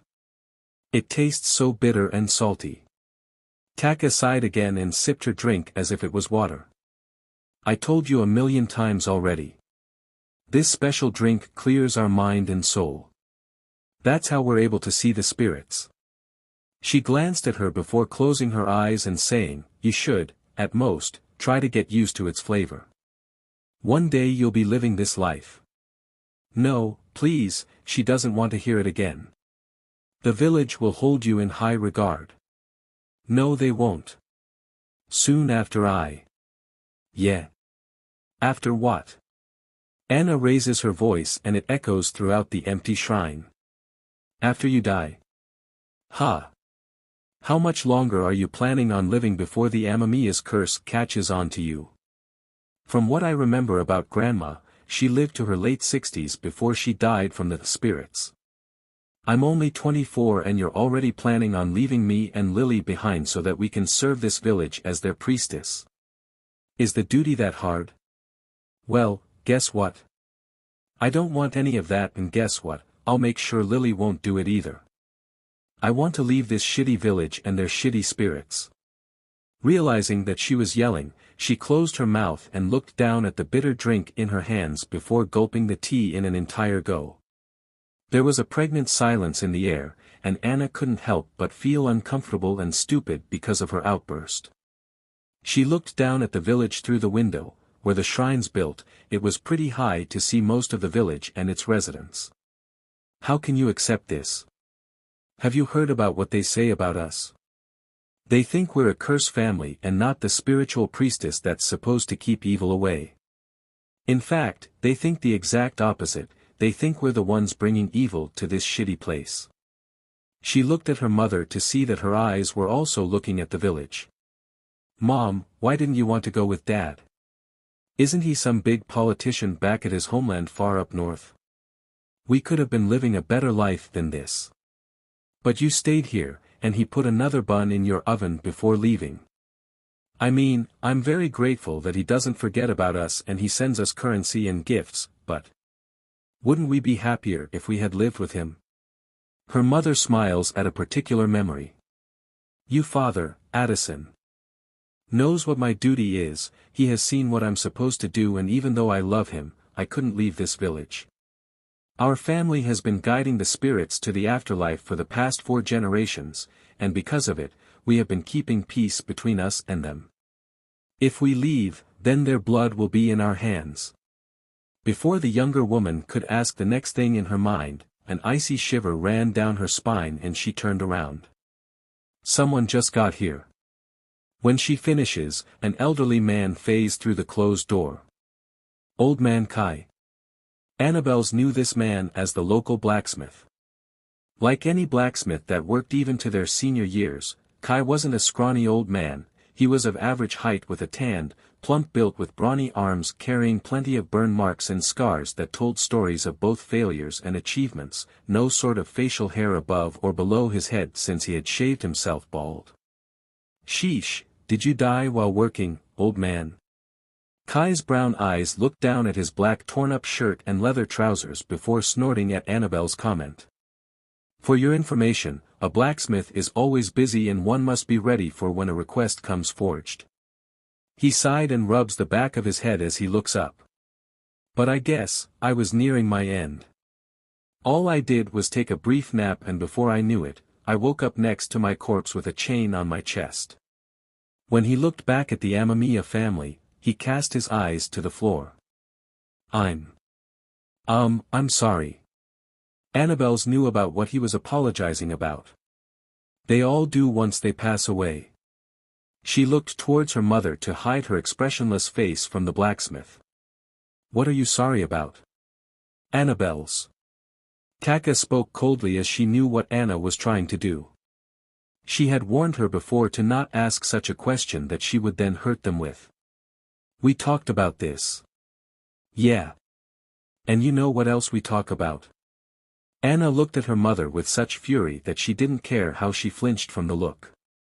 How you're going to die off and leave this job to me. So zip it. If you want me to do your job, then I'll do it, but I'll do it my way. She then looked at Kai, the elderly man slowly backing away. So answer my question so that I can send you happily to the afterlife. What are you sorry about? The blacksmith looked down at the ground in shame. His body feels heavy from the years of treating the family with ill-mannered intentions. I'm sorry about how I treated all of you. I know I was one of the most vocal people in the village that's always scorching the Amamiya name, blaming every bad omens on all of you, the way we treated you for carrying the blood of a foreigner. The words I had said weren't the most kind. I did a lot of wrongs towards your family. And I'm sorry. She rolled her eyes and obviously huffed loud enough for Kai to hear her. All of you act differently once you realize you're dead and need to come and find us. That's what happened, right? Once you found out you were dead, you started crawling towards us. When she saw the man clenched her fist, Anna knew she had him right where she wanted him. What? You got something to say? Then speak up. Come on. Say it. If you have a problem with the way I'm treating you, then say it. Remember those words. Ha. That's exactly what you would tell me every time I would casually walk by your smithy. She waited for his reaction, not for the anger, she was waiting for the tears. They would always start crying, always, and Kai was no different. Now that he realizes his mistake, like all the others, he will start apologizing, and it didn't take long for him to break. His shoulders started shaking, and he was weeping softly before bowing down deeply. You're right. After I died, and realized no one could see me, I started remembering the stories my mother would tell me, about the priestess that would guide me to the next life. When the old man started weeping louder, Anna looked away from the scene. No matter how many times she made them cry, no matter how many times they apologized, no matter how much she hated them, she could find no satisfaction from it. It was a hollow sensation to her. Are you happy? She heard her mother ask, and she looked at her to only shake her head. When her ears picked up a higher pitch wail, she stood up and walked towards the room next to them, but her mother stopped her. I'll calm down, Lily. You should go take Kai-san to the Jurichi. Fine, I guess I can do that. Come on, old man, the Shinigami will take you to the afterlife. She snorted as the old man panicked to his feet. She looked down at her clothes, the same as her mother's. I hate this job. Sheesh. You sure had an attitude problem. Stark scratched the back of his head and dipped his feet in the slow-moving stream. Though she was ready to talk about her relationship between her and Lily, the woman had decided in waiting, probably to find the courage to talk about it, before she brought him into his inner world in which he had waited for 4 full days, and luckily for him, nothing had come up with the rescue squad to stop him from going inside his mind to talk with Anna. Putting her feet in the water too, Anna looked at the brunette and said, if you have questions, then speak now or forever hold your peace. I'll wait towards the end. Is this the reason I sometimes saw you and Takasama walk through the village? Was that an honorific that she just heard? Oh Kami, it was. Don't start treating us differently. Well, it seems he finally relaxed his nerves around her, she's honestly happy that he did. Their noiseless marching that has been going on for an hour was about to make her mind snap. Yeah. Perhaps if she makes small talk, time would fly faster and she'll be back home to spend some time with her baby sister. Every time you saw us, it meant that we were walking someone towards the Jurichi. And what is this Jurichi? It's a sacred ground that the Shinigami showed our family a long time ago. They say that every time a soul comes to us, to take them there and they'll send them to their next step. About the Shinigami. What sort of deity is he? Well, just like all the people in the village, he's an asshole too, but it's not because of what we are, he's just an asshole. Look. I already said that I'm sorry. You're only sorry now because we're making you eat your words. She stopped and took a breath. She needed to take a second to feel the Jurichi's energy. The sacred ground was located further away from the village after an hour's walk through the woodlands, and for any normal person, the chances for them to find the Jurichi would be by simple luck, but not them. The Shinigami once said that the Amamiya family seemed to have a natural talent of noticing the spiritual world. Which was why the Shinigami had tasked them to guide the souls towards the Jurichi, because apparently the almighty deities have a busy schedule. Even death's busy. When her mind felt a pull, she opened her eyes and started walking again for another 10 minutes before she finally found the sacred ground. There was absolutely nothing, no grass, trees or animals for over dozens and dozens of meters across the empty field. Yet strongly enough, Anna could feel so much energy. She took another breath and enjoyed the feeling before Kai stepped forward and looked across the field too. This is the Jurichi. Why do I feel oddly strange by being here? Kai started flexing his fingers before puffing out his chest. I feel 30 years younger. Why, I haven't felt this lively and energetic since the time I had to build the village. She tuned out the man's voice and simply enjoys the feeling of being here. The Shinigami always told them to not spend too much time in this place, but she doesn't listen to the man's advice. When she could, she would always sneak out at night to enjoy this exact feeling, freedom.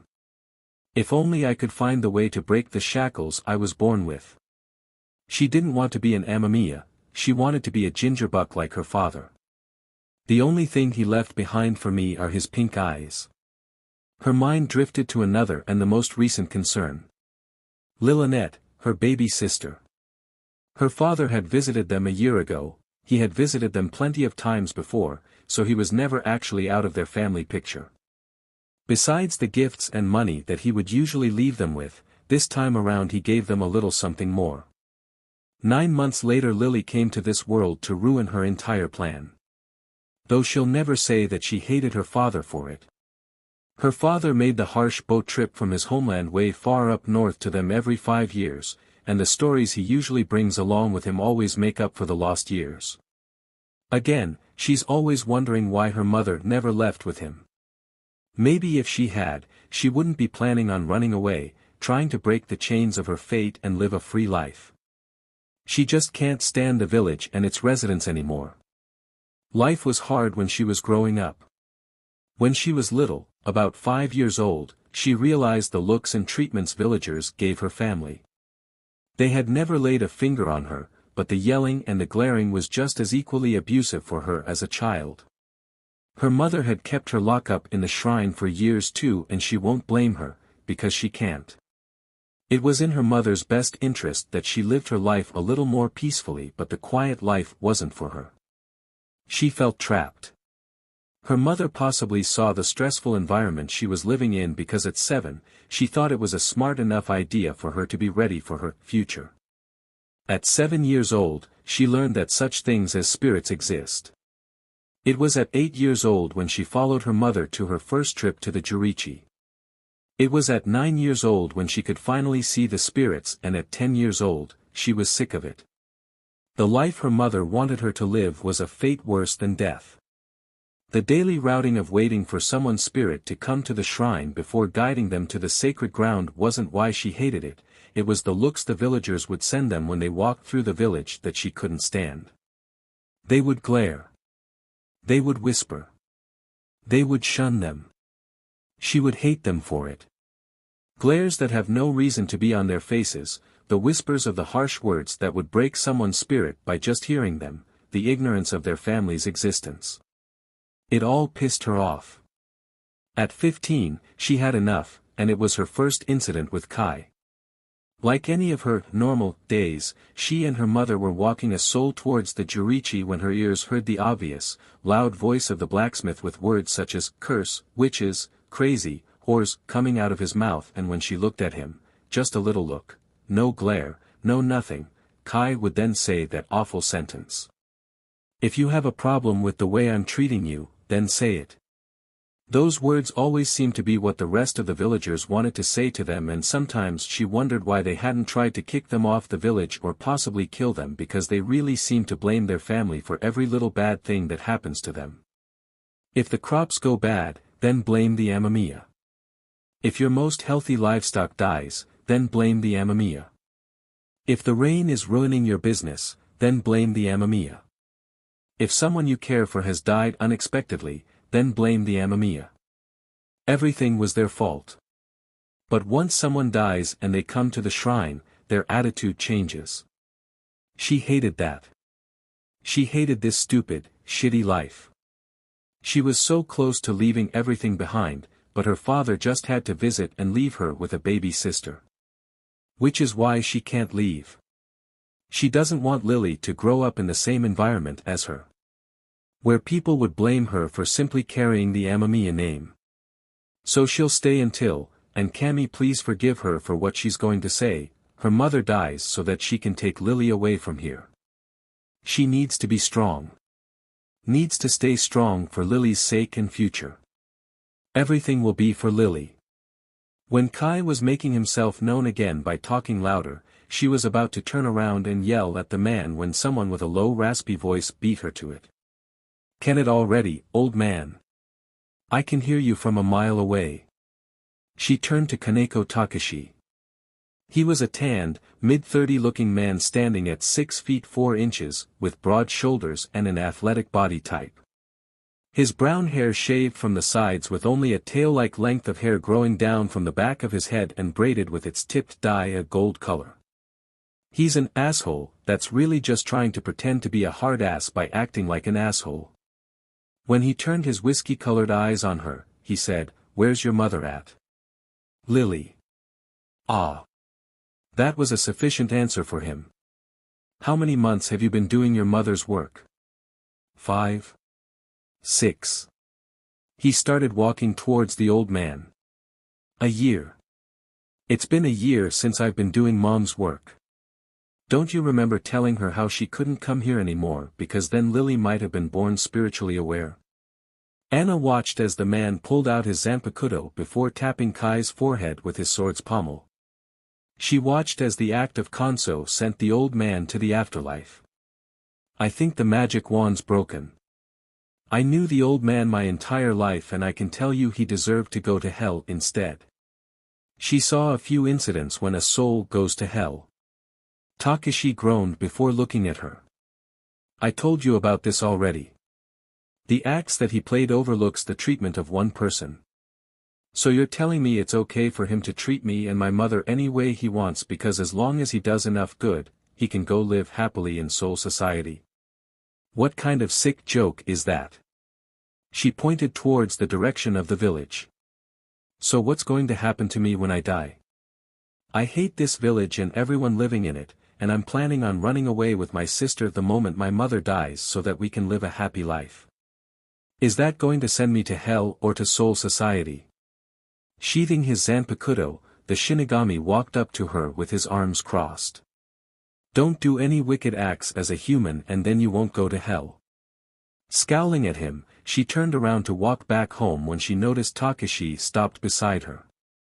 "More you want to say?" "I'm just walking you home." "Oh." She lifted an eyebrow and started walking. "All this time and you have never walked me home." She smirked and leaned closer to his face.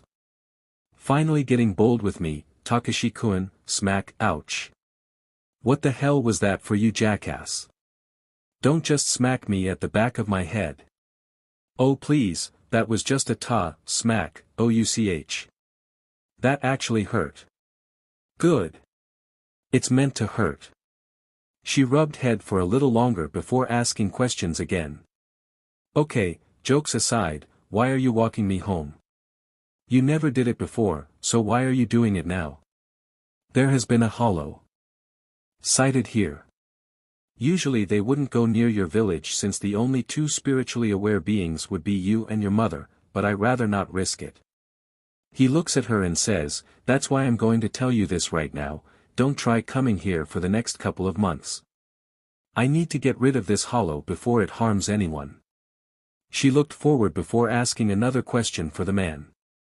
"Hey. Do you think what I'm trying to do is me being selfish?"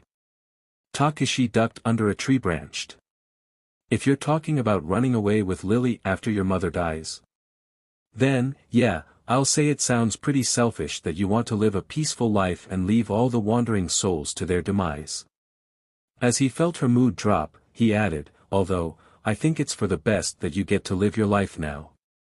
The Shinigami have put humans' lives in danger by simply asking them to take soul plus to us. So Central 46 is trying to change that now by asking the 12th Division to create a gadget that can trace and alert us when a soul and hollow are born into this world. Here's another odd question. Do you need to be a Shinigami to use the spell that can send someone to soul society or do you just need a zanpakuto?" "You're right, that is an odd question. Why do you ask?" "When the time comes, I want to be the one to send Mom to soul society." There was a silence after her words until the Shinigami opened his mouth. "I'll find out for you, Annabelle-san." An hour of walking and small conversations through their walk, they found themselves towards the edge of the village, and with the sun setting down across the horizon, the world was dyed in an orange hue color. With the back of her hand, she waves Takashi off. "Well, here's where you can drop me off. I'll sneak myself around the village to get home." "Alright, and Annabelle-san, remember what I told you." Yeah. "See ya around, Takashi-san." She started running as soon as her foot touched the village's ground. If she was lucky, she'll avoid everyone since they'll probably be mourning Kai's death. The old man wasn't just a simple blacksmith. Kai's family, the Miyamoto, and 3 other families, were one of the early founders of Mayamizu village. Predating back to over 200 years of history. People will mourn and they'll probably have a party in memory of the old man. She stopped and hid behind a house when she heard someone's voices, an old grumpy woman's voice talking to an equally grumpy man's voice. Shit! Is it them? Why the hell are they over here? She heard the sounds of festival music already, so she knew that the party had started. She waited for them to get closer to hear their conversation because just like Kai, all they spoke about is horrible things towards their family name. A shame that Miyamoto Dano had died, but now his daughter will lead their clan. The old man spoke. A low, gurgle sound came out as a response first before words would. At least his daughter has the brain to use the Miyamoto name to her advantage. That old fool Kai worked the life of a blacksmith instead of staying as clan head and never raising a finger for work. A shame he couldn't help us by overthrowing the Amamiya. What the hell did they just say? Her heart started beating faster. What the hell were these old fools trying to do to them? When she heard them come closer, she hid closer to the house's shadows and watched both of them walk by. To the right was an elderly woman of Kai's age with gray hair, an elegant silver kimono dress with purple wisteria insignia running across the bottom of the dress hem. Right below her bottom lip was a mole, and when her cold, steel blue eyes weren't slitted, then she would pass judgment on you. Nakamura Cheyenne gurgles again before saying. Well, when you remember about certain events that happened within the Miyamoto clan ages ago, some things make sense in the long run. The other elderly was of the opposite frame compared to Kai. He was scrawny and thinner, with pale skin and black eyes. A long, white beard stretched down to his neck, and while he was bald, there was a large and round birthmark starting from his forehead connected with a much smaller birthmark on top of his head as if it was a peninsula. Opposite to the blacksmith, the elder wore some of the finest yukata that his money could buy. The color gold and silver would always be present in his clothes, either in one fashion or another, but the theme would always be there. Tonight he wore a silver yukata with his clan's name, Miyazaki, in a gold color. Okamoto Shira caresses his beard. That's right, especially when you remember that certain rumor. Cheyenne's eyes had opened only the slightest to reveal her cold blue orbs. Indeed. The secret marriage between Miyamoto Kai and Amamiya Yatsuba. However, we now know that it was more of a forced marriage since Yatsuba's mother had threatened the Miyamoto clan with a horrible curse. Also, without a doubt they had to conceive a child. And there's only one person who's old enough to be their child, Amamiya Taka. She stopped hearing after all of that. She made a haste to retreat through the back of the house and ran straight towards her home. What she heard couldn't be true. Kai couldn't possibly be her grandfather. She also knew there was a current heir to the Miyamoto clan that could be a relative to her mother. Which is unbelievable. There was no way. The shrine's basically deserted, with only she and her mother living there with no servants and such. She also had never remembered hearing her grandmother talk about her husband. Did her mother know about Kai? When she made it to the top of a hill, she stopped running and looked back at the village. She really hated this shitty place. Looking up towards the path that led her home, her pink eyes found the banner with the kanji words for spirits hanging across the gates to the Amamiya's compound. There's 4 founding clans that built Mayamizu village, the Miyamoto, Nakamura, Okamoto, and lastly, the one that actually found the village with the help of a Shinigami, the Amamiya. Though they're considered the founding clan, no one respected them with such authority. She and her mother don't even see themselves as nobles either. The Amamiya is a family that's filled with priestesses. No outsider that had married or moved into the Amamiya's residence held power, and although there was no power, they had stayed as founders and nobles since the beginning of the village's history. Because of the lack of power, no one bothers to marry an Amamiya. Then there was the curse that was already bad enough for them. As the years went on, their clan started dying out. Her grandmother was one of the two last remaining Amamiya before she had Taka, her mother. Which reminds me. If old man Kai was forced to be with Yatsubajiji, was the intention only meant to keep the bloodline alive? Anna scowled as she thought about her mother and father. Could that be the case for her parents too?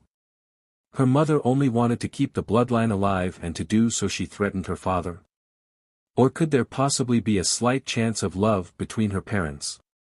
There has to be, or else why would her mother agree in giving her and Lily foreign names? Or that her father comes to visit them? Unless her mother threatened him with a curse. Or could it be that her mother loves her job more than her husband and she didn't care about what she had done as long as the bloodline keeps going? Are her parents even married? Was or is her mother expecting her to continue the family by bearing children from a possible stranger? Guess that's why Kai would use those words. So that possibly means that my great-grandmother blackmailed Kai to have a child with my grandma. Damn it. Her legs felt heavy as she walked up the hill. Is that why her mother told her to get used to the job? I hate all of this. From the corners of her mind, her thoughts drifted to Lily. Is her mother expecting Lily to do the same? I hate this. I truly hate this. For once in her life, and as twisted as it may sound, she really hopes her mother would just die already before she sets Lily through that path. 1 month later. Lily. Come on. You need to eat your fruits. Anna put a slice of orange close to Lily's mouth. Come on. You're 8 months old now. You should be ready to eat solid food. When she put the piece of fruit closer to Lily's mouth, her baby sister started pushing back the fruit. Lily, I love you, but sometimes you're really annoying. Life has been recently quiet for her. Strange enough, and by that she means good, well, depending on your point of view, there hasn't been a single spirit come to the shrine in the last month, given her plenty of time to forget about what she heard and to spend time with Lily, which at the moment is a pain in the ass. Lily, I swear I'm going to shove my hand down your throat and make you eat. Now you know how I felt. She turned around to see her mother come into the room before picking Lily up and grabbing a piece of orange. She bit the orange in half and smiled at Lily before moving the half-bitten orange towards her child's mouth. Lily looked at the fruit and then at her mother before she put the piece of orange in her mouth and started sucking it as if it was a pacifier. How the hell did you do that? Anna asked, and her mother smiled at her. The first one gave me all the experience that I needed. Anna was about to open her mouth before she felt a presence walk into the shrine, but before the spirit would come into the garden, Lily started crying. That's not good. Lily had never cried so suddenly before, and when she does, it happens because of one of the soul plus that had walked into the shrine. Is she spiritually aware? Or is it some baby habit? She looked at her mother and asked about it. Well, it's odd, but I don't think she's spiritually aware. You cried a lot when a spirit would come near, but they couldn't touch or hurt you.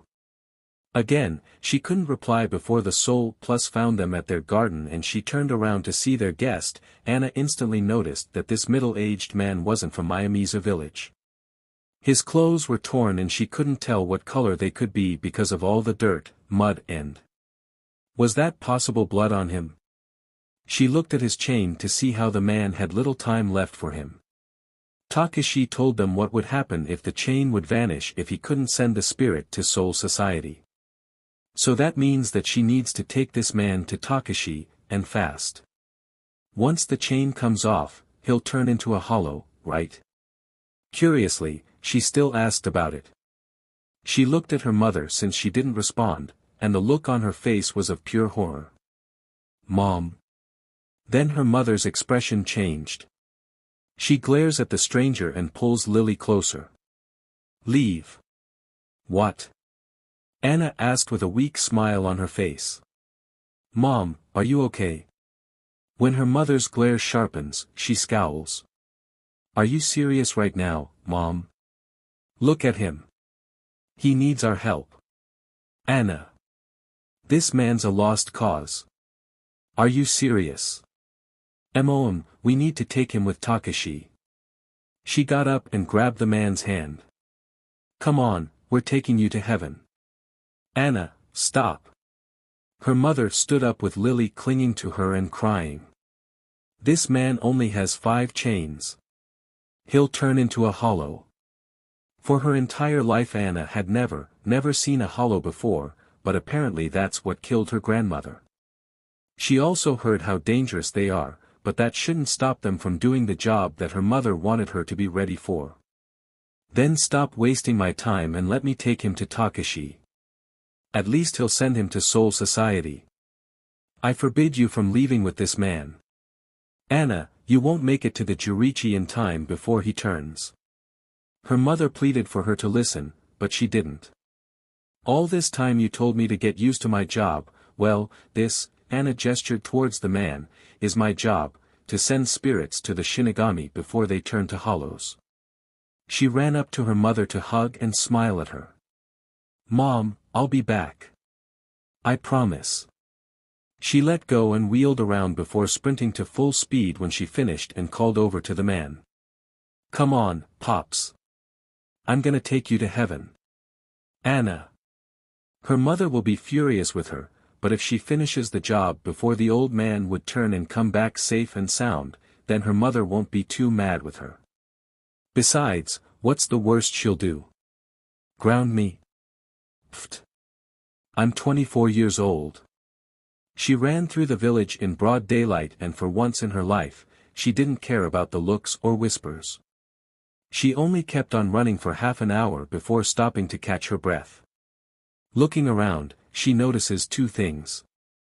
The first would be that she was closer to the Jurichi. Well, I ran for 30 minutes. And at last, she realizes she had left the man behind. Shit. She turned around to go find him, but that's when he appeared right before her. You're pretty fast for a dead guy. Her smirk dropped as she stared into the man's eyes. They seemed glossy like a doll's eyes and just looking at them made her feel uneasy. She looked down to the man's chain to see the number was still at 5. Was it because the man was closer to becoming a hollow that he was acting this way? I really need to get him to Takashi. When her lungs felt full, she wheeled around and got ready for another sprint before the sound of leaves rattling reached her ears and she turned around to see the man's back as he made a run towards the opposite direction. Wait. She ran after him. That's not the right way. Chasing after him, she noticed the stiff posture the man was running in, his legs only bent enough for his feet to gain the right momentum to keep running, and his arms were by his side and stiffened as he ran too. After she got close, she reached out with her left hand to grab the man by the collar of his shirt and pulled. She was hoping to make the man lose his balance and fall over, but he stopped when she ripped his shirt and saw the disgusting thing on his back. There was a strange, white pulsing piece of flesh on the man's back. She could see that the flesh was, by Cammy she hoped it wasn't real, but she was sure she was seeing the strange white meat tissue pulsing, as if it was alive. She could also see signs that the flesh had attached and spread root-like veins across the man's back. When the man turned around to look at her, he opened his mouth for her to see that white, root-like veins had replaced his teeth. She stared at the thing in horror after she jumped back to avoid the man from literally pouncing on her. When he started hissing at her after missing, she turned around and ran. Shit. She turned her head around to see the man still running in his stiff posture, but his mouth was open. Shit. giving her the view of his tentacle-like teeth recklessly twirling and twisting before one of his strange appendages stretched and pierced a tree. Shit! She dodged to the left and kept on running. Takeshi. She kept running back towards the direction of the Jurichi, because if Takeshi's here, then that'll be the only place for the man to be. When she heard a disturbing high-pinching hissed sound, she turned her head to see in time as all the man's horrific teeth lashed out. Takeshi. Making a quick right turn, she got to dodge the attack but tripped over. Get up and run. She pushed herself back onto her feet and ran. Her brain kept repeating back her dilemma: she's in danger and needs to find help. Hearing that horrible hissing sound again, she dodged to her left to avoid the man's tentacle teeth. She couldn't take the chance of turning her head around and tripped over some more forest's debris. So she kept her head straight forward, but that's about the time she realized she didn't know this part of the landscape. Whatever this thing is, it's driving me further away. She tried turning back around, but the man saw her actions and shot his teeth towards a nearby tree. What scared her about the close encounter with death was the reaction speed. It could literally kill her with the speed it just used. Then she figured out that this thing knew what she was trying to do, and it had completely cut her off and driven her back into running towards unknown territory. It knows what I'm trying to do. Her eyes widened as she recalled what Takeshi had told her. No, no, no. There's no way that thing's the hollow. There was no time to stop and think about her horrible luck because the slightest hesitation would kill her. Seeing a group of shrubs directly in front of her, she rushed towards them and closed her eyes so that the branches wouldn't hurt her eyes. When she put her left foot back on the ground, Anna led forward. When she felt gravity pulling her down, she opened her eyes. When she saw that the ground was about a few dozen meters away from her, she realized how the hollow had led her towards a cliff, and how could she have known? She never ventured this far before. When she felt gravity pulling her down to earth, she closed her eyes, clenched her teeth and waited for the pain. You died. Stark quietly and slowly stated it. His hand moved behind Anna's back to pat her, to comfort her, but with his poor social skills, he left his hand on her back instead. Anna didn't mind his actions or words.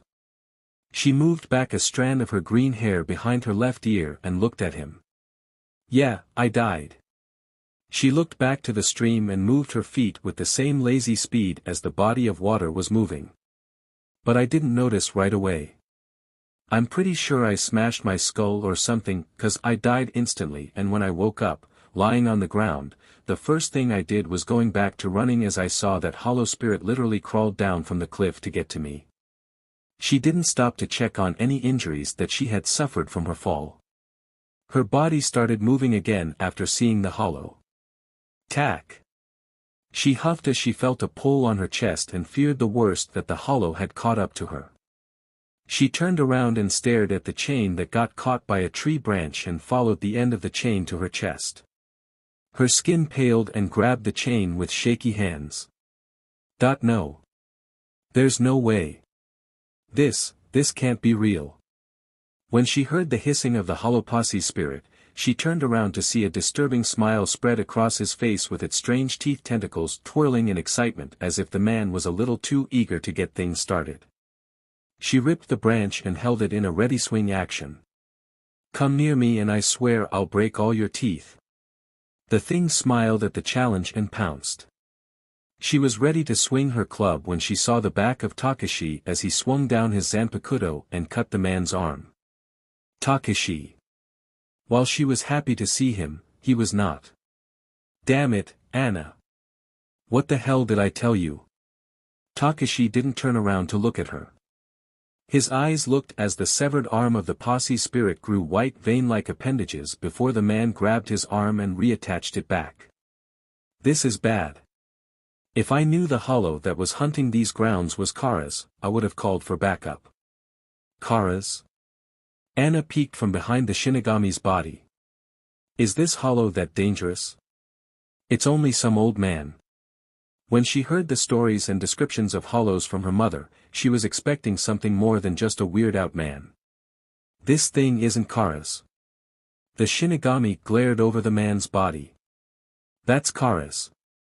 Before she could open her mouth, Anna felt a sinister power crash over her body like a wave. She looked past the man's body to see the silhouette of a creature slowly walking towards them. Its body was enormous, which was possibly standing at 4 meters tall. The creature's arms swayed left and right, and it wasn't until a few more seconds when she could finally see the entire monster's body. The hollow's body didn't seem right to her. Its legs resemble those of a horse set backwards with uncharacteristically long and bony arms that end with only 3, just as equally bony, fingers. Like its other limbs, the core of the creature's body didn't fit in with its look. In the easiest description that she could think of, the hollow looked obese with a hole found in his chest, and, the creepiest thing she had seen, there were faces of different individuals across its stomach and chest. She looks up to its head and neck. There was a strange ox-like skull placed over his face with a black ring design over both of its eye sockets, and its neck was unimaginably long with a horse's mane. White body plates accompanied his black pelt over its forearms, knees, neck, collarbone, and around its hole. The hollow looked at them and let out a laugh that echoed with hundreds of people's voices before it crouched down. Although vented, the creature was still taller than them. Look at what we have here. It stretched its arms over the possessed man and grabbed him around the neck. Anna watched as the hollow absorbed the man. She could see the man's body travel through the creature's arms before reaching the stomach and right between its left breastplate and the face of a woman.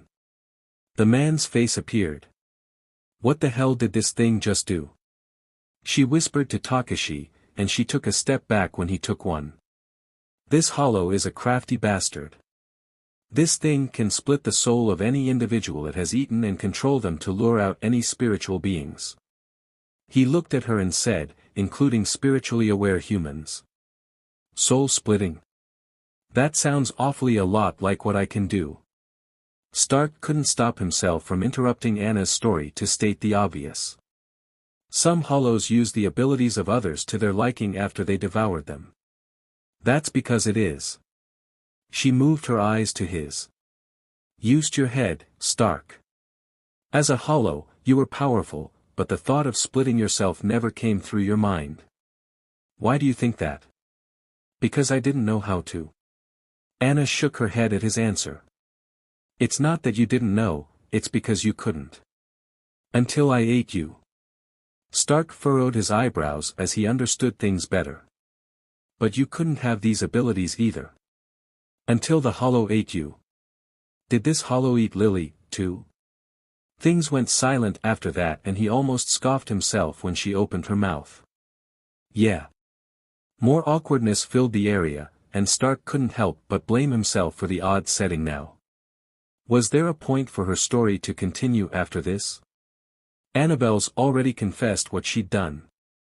There's no more need for her to continue this unnecessarily painful story of hers. He took his feet outside of the water and stood up. I think that's enough. I really don't want you to hurt yourself. Anna grabbed his hand and pulled him down, slamming his ass hard on the ground. Grunting, he looked at her and said, that really hurt. That's because it's meant to hurt. She glares at him. Don't assume I'm hurting myself by telling you what happened to Lily and I. I'm way past the point to feel any self-pity, especially from someone else. So zip your mouth and listen. After Takashi's last statement, she says, so this thing lures me out from the shrine to kill me? But what for? Couldn't it have come to the shrine and killed us there instead? I don't. He stopped when the sound of rattling chains reached his ears. He turned his head slightly to Anna and looked at the chain sticking out from her chest. Anna. Are you? Did that thing? He looked back at the hollow, then at Anna before deciding to grab her and using a shuanpa. When the hollow saw the action, it grinned throughout all its faces. Leaving so soon? That's fine. I got somewhere else to go. It was unsettling what the hollow said, so she was unprepared for Takashi's quick retreat. The moment they had exited the ho-ho technique, Anna lost her balance and fell flat on her ass. She groaned and started rubbing her behind. Warn a girl the next time you're trying to do that. She silently screamed when Takashi pulled her up by her soul chain. Pulling it back, she yells and glares at the Shinigami. What the hell? That hurts, you fucking asshole. Not caring for her unladylike mouth, Takashi grabbed her chain again and pulled her towards his face. He hisses the next words through clenched teeth, what? Did I told you? He pulled her chain more forcefully and knocked her down on the ground. Anna. You're dead.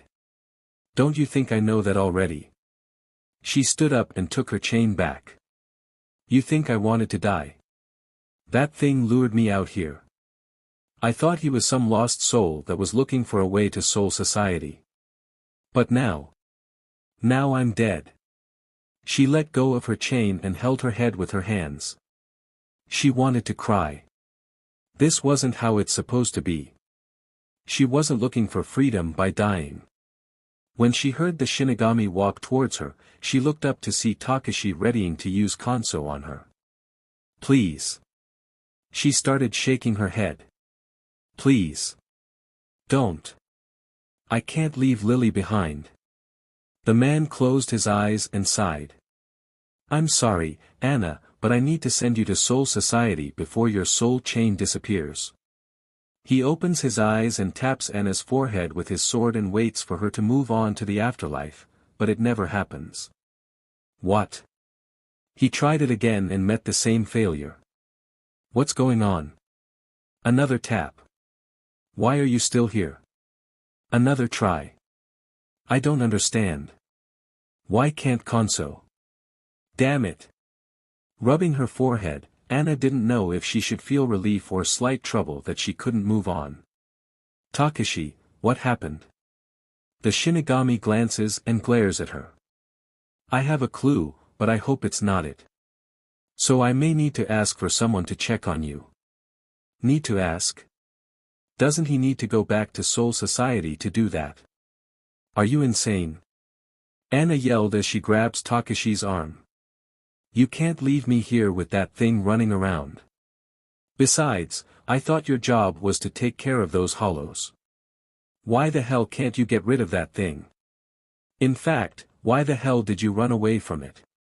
Pulling back his hand, Takashi said, because at this point that thing is not some regular hollow. Besides, he looked at the ground and mumbled. I'm only a sixth seat in the 7th division. For a hollow like Kara's, I need to ask help from one of my supervisors. He looked at her and sighed. I can take you home if that's what you want. Finally. Some good news for her, but then she remembered something horrible. That thing knows. It knows where I live. Mom. Lily. She heard the Shinigami curse before he got a hold of her before heading back to her home with Shunpa. Thankfully, it wasn't a long trip, only about 2 minutes thanks to Takashi. This time, not feeling any distress, she left the man's side instantly and started calling out to her family. Mom. Lily. She rushed towards one room and yelled again before slamming it close. Why the hell am I doing this? No one else lives here besides us. If she didn't hear me the first time, it is because she's not here. Or could it be that she can't hear me because I'm dead? Don't talk like an idiot. The Shinigami said as he walked into the room. Your mother has been spiritually aware for years now. She has been hearing and seeing spirits since she was younger than you. Feeling somewhat better, Anna sighed and looked at him. So what now? I'm going to call for backup. And leave me alone. What are you talking about? Crossing his arms in front of his chest, Takashi said. There should be a few barriers around your shrine. That's why hollows can't harm you. Takashi. Anna started off slowly. Does the barrier also stop those infected souls from walking through it? You know, since one of them must have walked through it to get to us. Hearing the man softly cursing, she follows him outside and towards a strange tombstone that she had seen a few times before. Wait. I have seen the kanji word for barrier carved there. That's what's stopping those monsters from hurting us. The Shinigami bent down and inspected the barrier. That's right. Of course, Soul Plus and Shinigami can freely come and go. He looked back at her with a worried look. This part of the barrier seems intact. They both headed towards the back of the shrine to inspect the back barrier. When the Shinigami got there, he kneeled in one leg and grimaced at the crack the barrier had. To my knowledge on Kara's, since it actually splits and controls the spirit of whom he ate, then having a spirit walk through wouldn't be impossible. But Kara's has to fuse his Ryatsu with the Soul Plus to control them properly, which the barrier should have stopped them. However, it seems like this side of the barrier's damaged.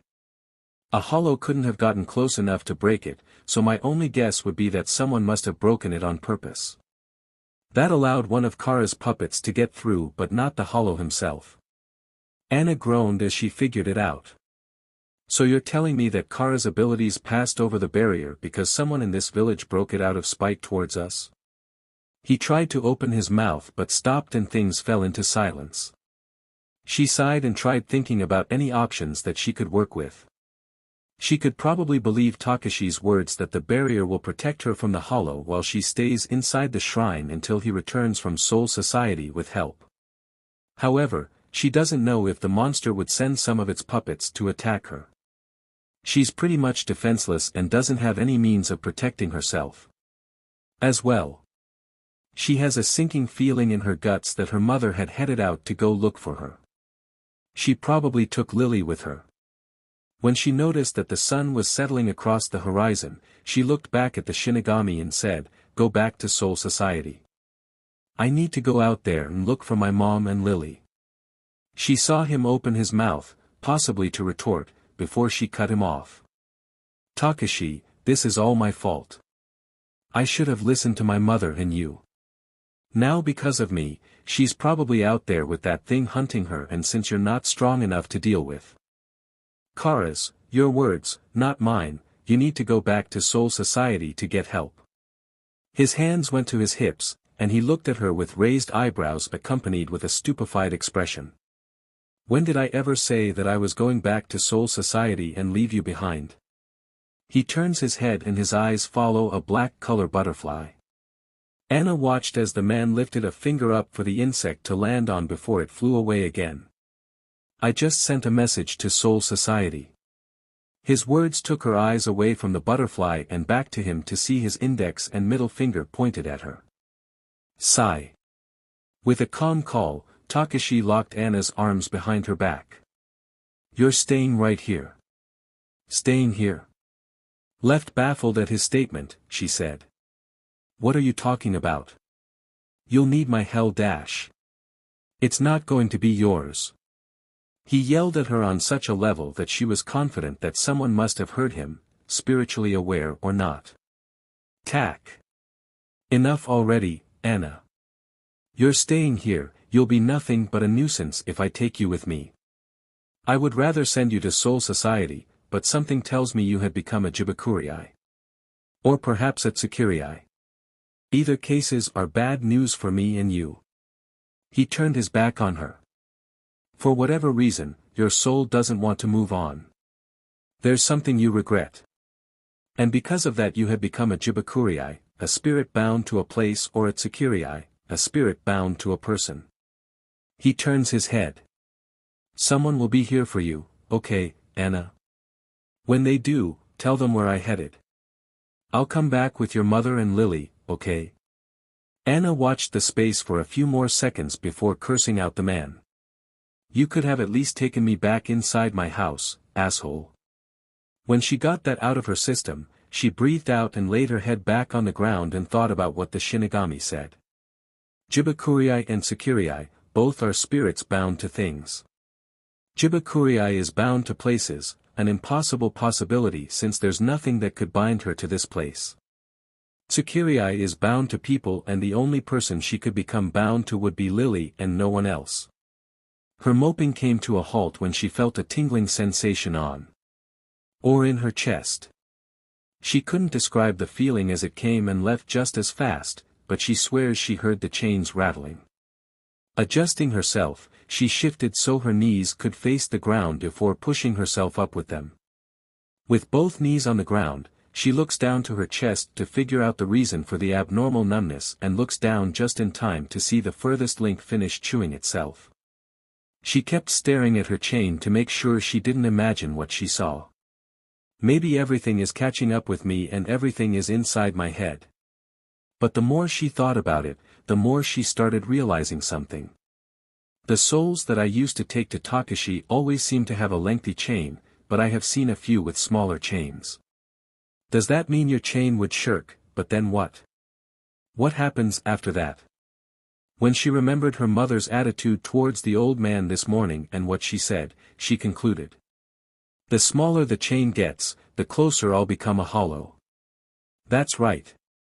Hearing a man, she turns her head to see an average-height Shinigami with a somewhat bulky body built with frameless red sunglasses, black hair tied up in a ponytail with bushy black eyebrows and a black goatee. The man bends down and scowls at her. Where the hell is that idiot Takashi at? And you are? She asked the new Shinigami, and he replied without a change in his looks. Katsubaki Jineman. I'm a third seat at the 7th division. He moved back as she finally stood and looked up to the man. You're one of Takashi's higher-ups, right? Her eyes widen and she points over to the direction of Jurichi with her nose. You need to head over there. Takashi went after Kara's alone to save my mom and sister. The man nodded and was ready to go, but she rushed over to stand in front of him. Wait. Can you please do something about this? She turned around to show him her locked arms. Apparently that dumbass thought it was a safe idea to keep me tied up. And he did this instead of sending you off to Soul Society because? Jineman asked, which made her scowl. Because I can't. Konso doesn't work on you. She shook her head. Your buddy thinks I'm a Jibakurai or a Tsukurai, which by the way I'm most likely the latter, she scowls and continues. I think I'm bound to my sister. Anna could tell that Jineman was figuring out what he should do before going back at scowling at her. Takashi told you about the barriers. She nodded and he walked behind her before grabbing a hold of her tied arms and used his much stronger Ryatsu to break Anna free from the spell. Stay here and that's an order. He gave her a side glare as he walked past her before finally leaving her alone. Somehow, Anna felt better now knowing that Takashi won't be fighting the hollow alone. She massaged her arms and looked out towards the direction of the sacred ground. She could possibly, help them. No. No, she couldn't. The Shinigami, their job is to slay hollows and help the lost souls. She on the other hand is nothing but a lost soul now. With one last look, she turns around and heads back inside the shrine for a long-needed rest. Her mind and body seemed to realize how exhausting the day had been. Going to her room and laying on top of her futon, her eyes stared at the ceiling for about a minute before she closed her eyes and rested. It was perhaps an hour later when something bright and annoying seemed to shine through her close eyelids. Then she heard the strange sound of crackling and popping noises. The annoying light should have been the first hint that something wasn't right, but when the smell of smoke and burnt wood reached her nose, she panicked and opened her eyes to see her room was on fire. Panicking, she ran and phased through her walls and straight into the burning living room of the shrine. Why is everything on fire? Hearing burning wood above her, Anna looks up and crosses her arms above her head when burning debris falls. When the pieces of wood landed around and some literally went through her, she remembers that she's dead now, so nothing by now could kill her. Remembering how she phased through her wall, she ran straight outside of the shrine and turned back around to see her home go up in flames. She was about to ask no one in particular about what had happened to her house when the voice of a stranger reached her ear and she turned around to see a mob of at least a dozen people holding torches, the cause of the flames, and looking rather happy at what they had done. Then the man in front of the group took a step forward before tossing his torch and adding more fuel to burn the building. "It's finally over," the man said with a tone that sounded too happy for Anna's taste. "After so many years, the last of them have died out." While the rest of the villagers didn't speak, they all agreed with him when they tossed their torches to the flames too. "We should go back now."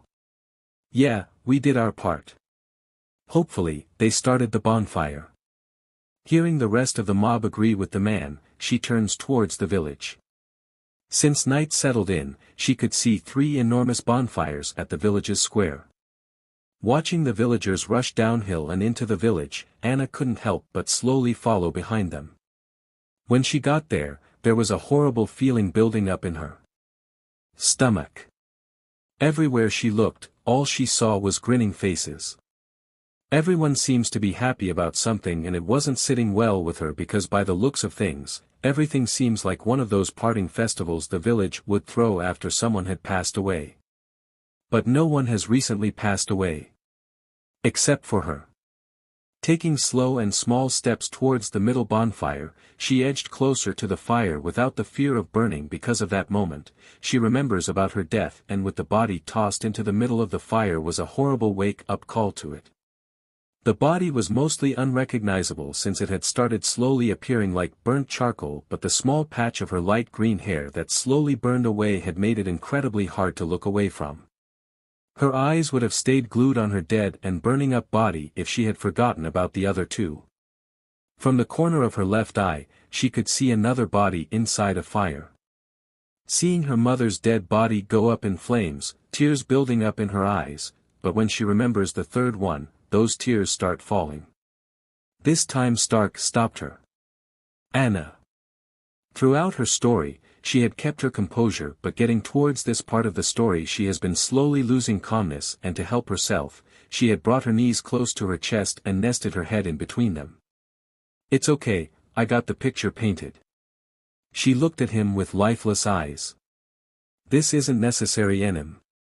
Stark looked down at the finger that Anna was softly pressing against his lips before looking back at her, and his heart skipped a beat.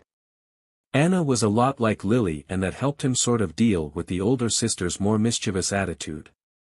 Sometimes he even wonders if there was any difference between the two, but right now it looks like he finally saw an entirely new side of her, and possibly a hidden side behind Lily too.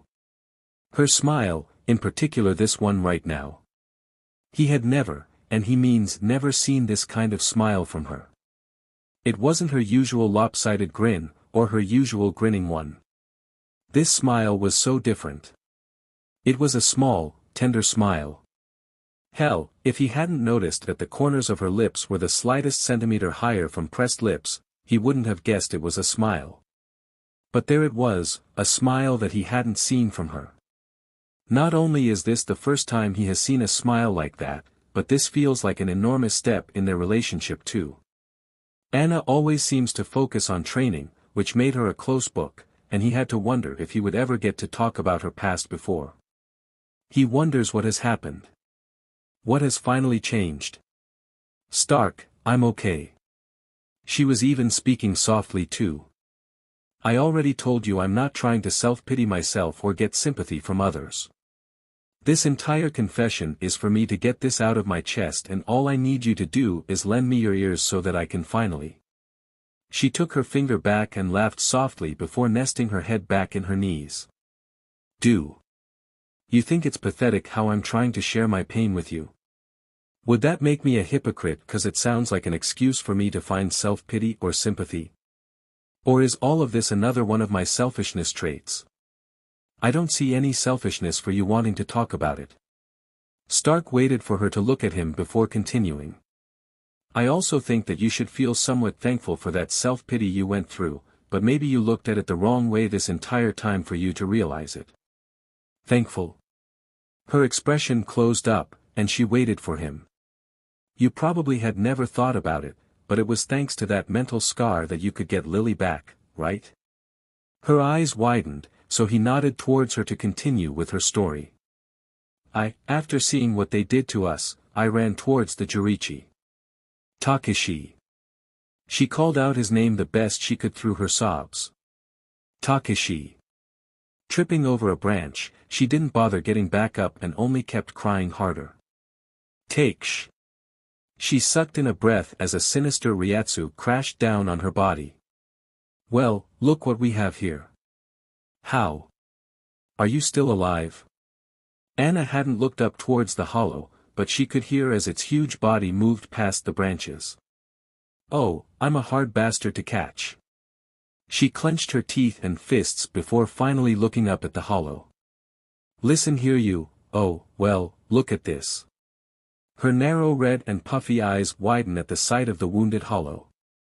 Throughout Kara's body, many of its faces seemed slashed or burned, and up towards its left shoulder seemed to have some of its white veins acting like stitches in keeping the arm in place.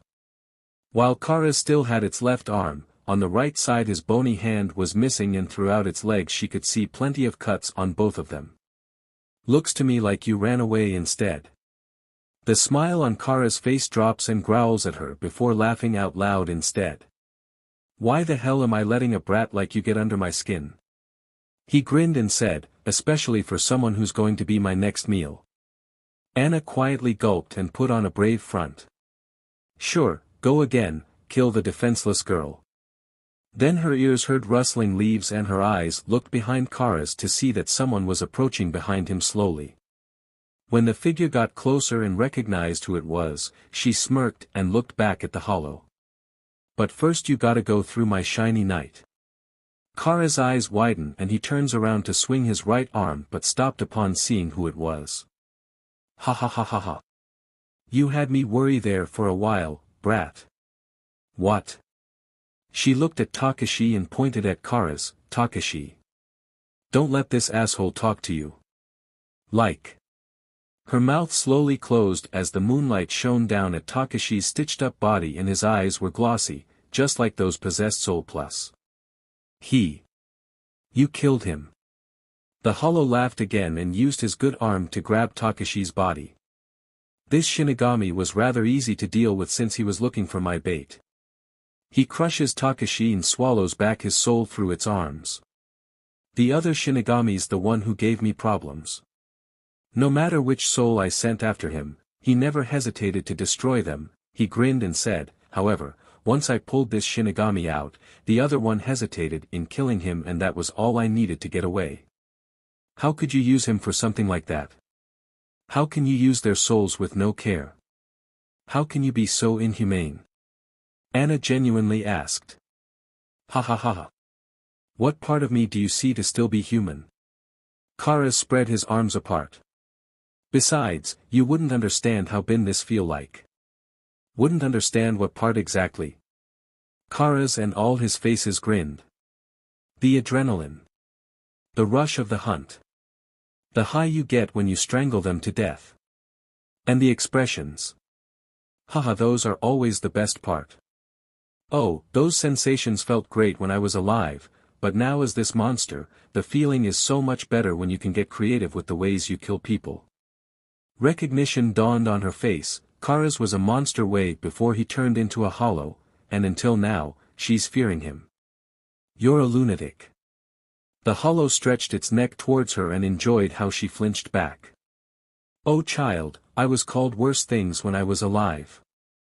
Having such a terrifying being in front of her face, she averted her eyes away from the hollow's set and looked at the creature's neck before gasping in horror at the sight of Takashi's face on the hollow's neck. Where are they? She asks. Quietly. The hollow said he used bait to kill Takashi, a bait that apparently he was searching for. The hollow narrowed his eyes at her question. What are you? Wait a minute, you look a bit familiar. He smirked and displayed all his teeth. All three of you actually look the same. I wonder. Where are they? She asked again, already fearing the answer. Do you really want to know? Kara's asked with another one of its twisted smiles, already enjoying a great satisfaction in seeing her distress expression. Tell me. She asked softly as deep down, she already knew the hollow's answer. The hollow leaned its head closer to her and opened its massive maw for her to see the face of her mother on its hard plate. But worse of all, right at the tip of its tongue she could see Lily's face. That was the last thing she saw as the hollow closed its jaws right on her. For years, or perhaps even decades, she felt as if she was staring at a black wall with no other color, and it would have stayed like that if she had ignored all the screaming of wild animals that suddenly the black void seemed to become full of one day. The screaming kept going on for days now, and for whatever reason, she didn't bother turning around to see what was making those horrible noises. All she could think of, the only thing she seems to have been thinking about, since arriving at this dark world has been, why? Why was she here? Why can't she remember her name? Why does her heart hurt? Why does she feel alone? Why is it her fault? Why? Isn't she free? Why doesn't she turn around? Just a little peek. She ignored the chains wrapped around her body, and for the first time since this strange dream had started, she finally felt in control and turned her head the slightest just so her dull eyes could take a peek at the horrific bath blood. Wraith-like creatures with strange white masks were fighting. Someone was always biting someone or was getting bitten, but they didn't seem to care about that. They just kept gorging each other. As the massacre kept on going, she lost the last remaining interest and was about to turn around when a familiar voice rang everywhere. This is the best. This is the best. Curiously, she turned back to see one of the strange creatures biting and actually dodging another monster's attacks. When he dodges their attempts, he bit them back. This has been the rush I've been missing for years. The longer she kept staring at the creature, the more her head was slowly hurting. Figuring out that the pain had to do with looking at the monster, she turned back around and felt safe as she stared at the black wall. But the monster's voice. It still rang everywhere, and it was making her head hurt again. She turns around and stares at the creature with a dull look in her eyes before it vanishes under a fire of burning hatred. She hyperventilated under shock and anger. She screamed, but no noise came out and no one paid her any attention. She remembers why she was here. You kill me. She remembers who she was. Her anger faded. I'm all alone now. And it was all her fault for what had happened. The worst part, however, was the fact that even in death she didn't have any freedom. She was still someone's prisoner. She didn't even have any freedom over her body either. I should just give up. Give up and live. Like this? No. One of her hands grabbed onto the chains and she started pulling. Since when has she accepted any of her choices? Never. Because nothing she has ever done was her choice. Her mother always seemed to know what her life's supposed to be like. Her mother. When has she ever made any choices? That's right, the choice to save a soul from becoming a hollow. Which cost her life, a life she wanted to use to save her little sister. Lily. She forgot about her. After so many years of living in this world, she had forgotten her reason for enduring the village's treatment. This must be the reason her heart hurts. She wasn't even mad or sad about her death. It was all about Lily, and now she's gone. No. She remembers about Kara's abilities. I'm going to get her back. I'm going to get Lily back and make sure she lives her life by making her own choices. And unlike my mother, I won't force any choices on her. Her hand digs deeper into her chained-up body until she feels the other end of the chain, and with one mighty pull she removes her chain of fate. She won't have my chains. She won't have my shackles. She'll have the freedom I never had. The instant the chain came off, she voiced her pain and her transformation started. Her body has changed to look like the other creatures. With a black, wraith-like body in a white mask resembling a deer's skull with a long narrow snout, two curved horns on top of her head and red flames design over both her eye sockets. Soon after that, she lost all remaining sanity and jumped into the cannibalistic mosh pit as an unfillable void forced her to eat. Her presence didn't seem to stop the rest of the creatures from continuing their acts, all except for one. From the looks of things, it seems like Kara's was the only one that was aware of the newcomer, but his attention on her only lasted for the next couple of seconds before he, just like everyone, went back to the killing. Everyone, including even Kara's, has gone into a berserk frenzy which has gone on for hours, but she wasn't sure. After all, time hasn't been in her mind since the moment she bit one of those creatures, because that's when it happened. Something feral and primal took over, but there was also a strange sense of protective instinct that didn't and also made sense to her.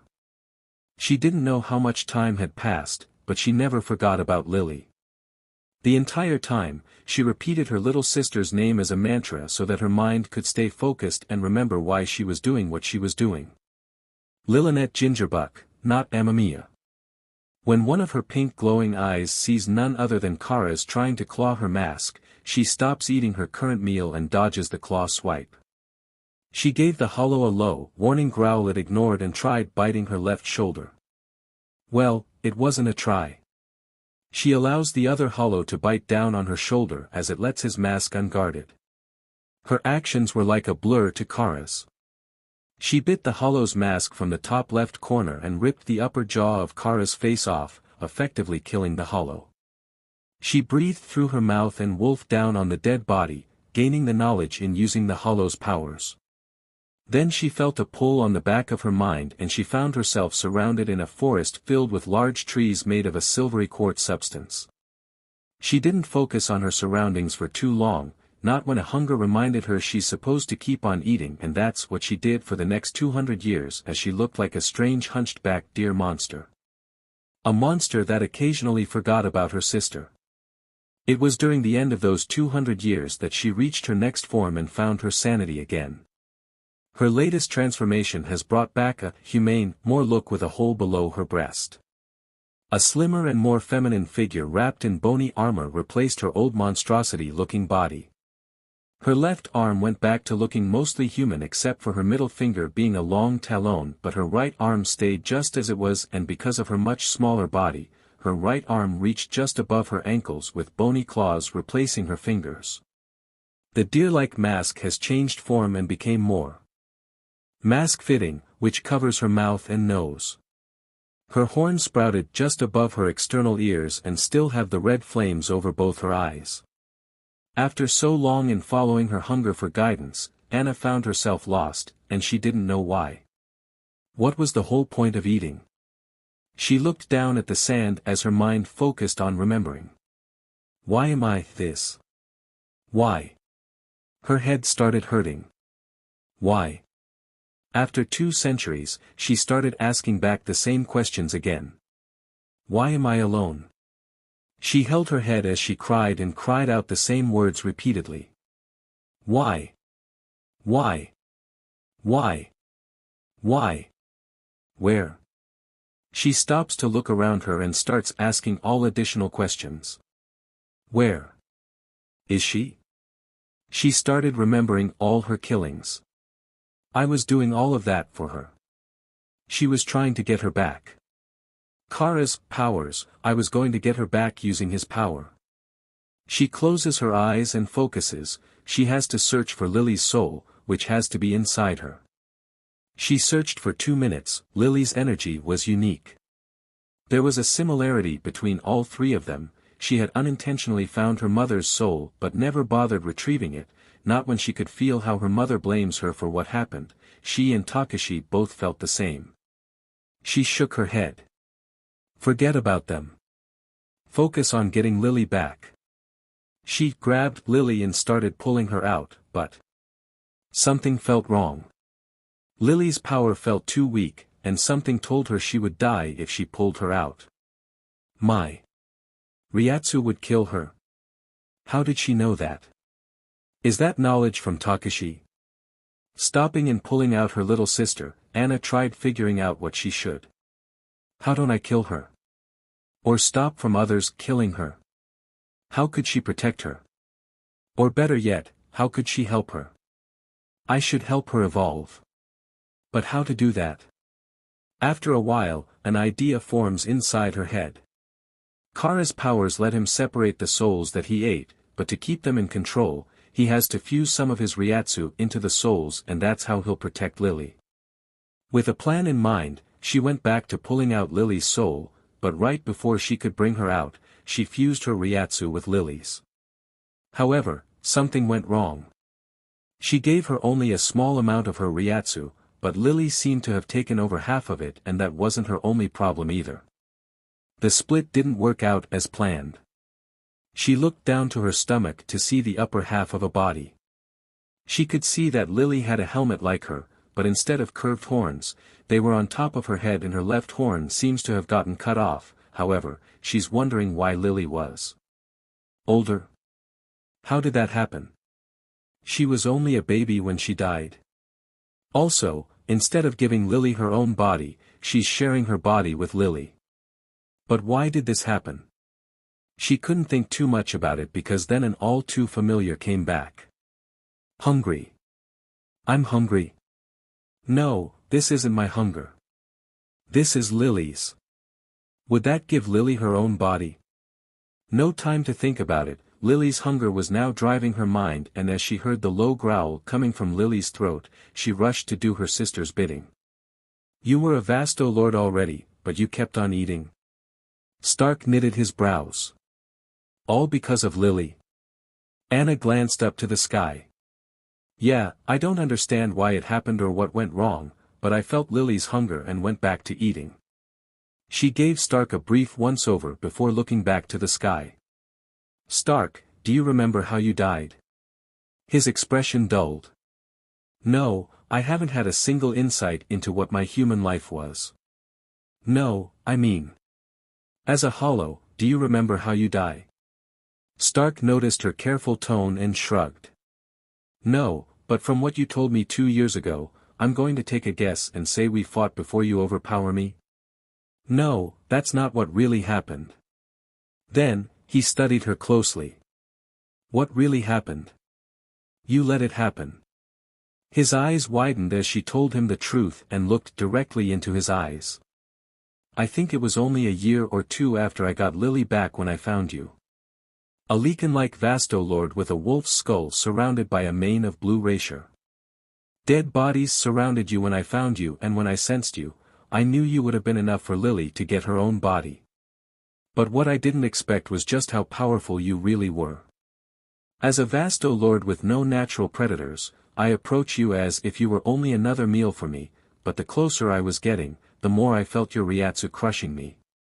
I pushed past my limits to reach you, and when I was finally close to you, I couldn't even feel my body. I looked at you and you looked back with tired, dead eyes. The closer I got to you and showed you what my actions were going to be, you still didn't fight back. In fact, you looked really to accept your fate. No fighting. Stark interrupted her. Are you saying that I let you eat me? Was he suicidal? Well, he won't say how the idea had never crossed his mind before. He shook those dark thoughts. Okay, I get it. But, why did you lie to me about it? You said before that we fought, but you won. To protect Lily. Anna glared at him. I was trying to scare you by showing you how much stronger I was to make sure that you wouldn't try to hurt Lily. Then why didn't you strengthen her Ryuryoku? Now it was Stark's turn to glare at her. If you wanted to protect her, then you shouldn't have made her so weak. Lessening her glare, Anna sighed before confessing. When I ate you, I knew I had enough power for Lily. So that's when I split the Ryatsu to give Lily the power she needed to have her own body, but that's when everything went wrong.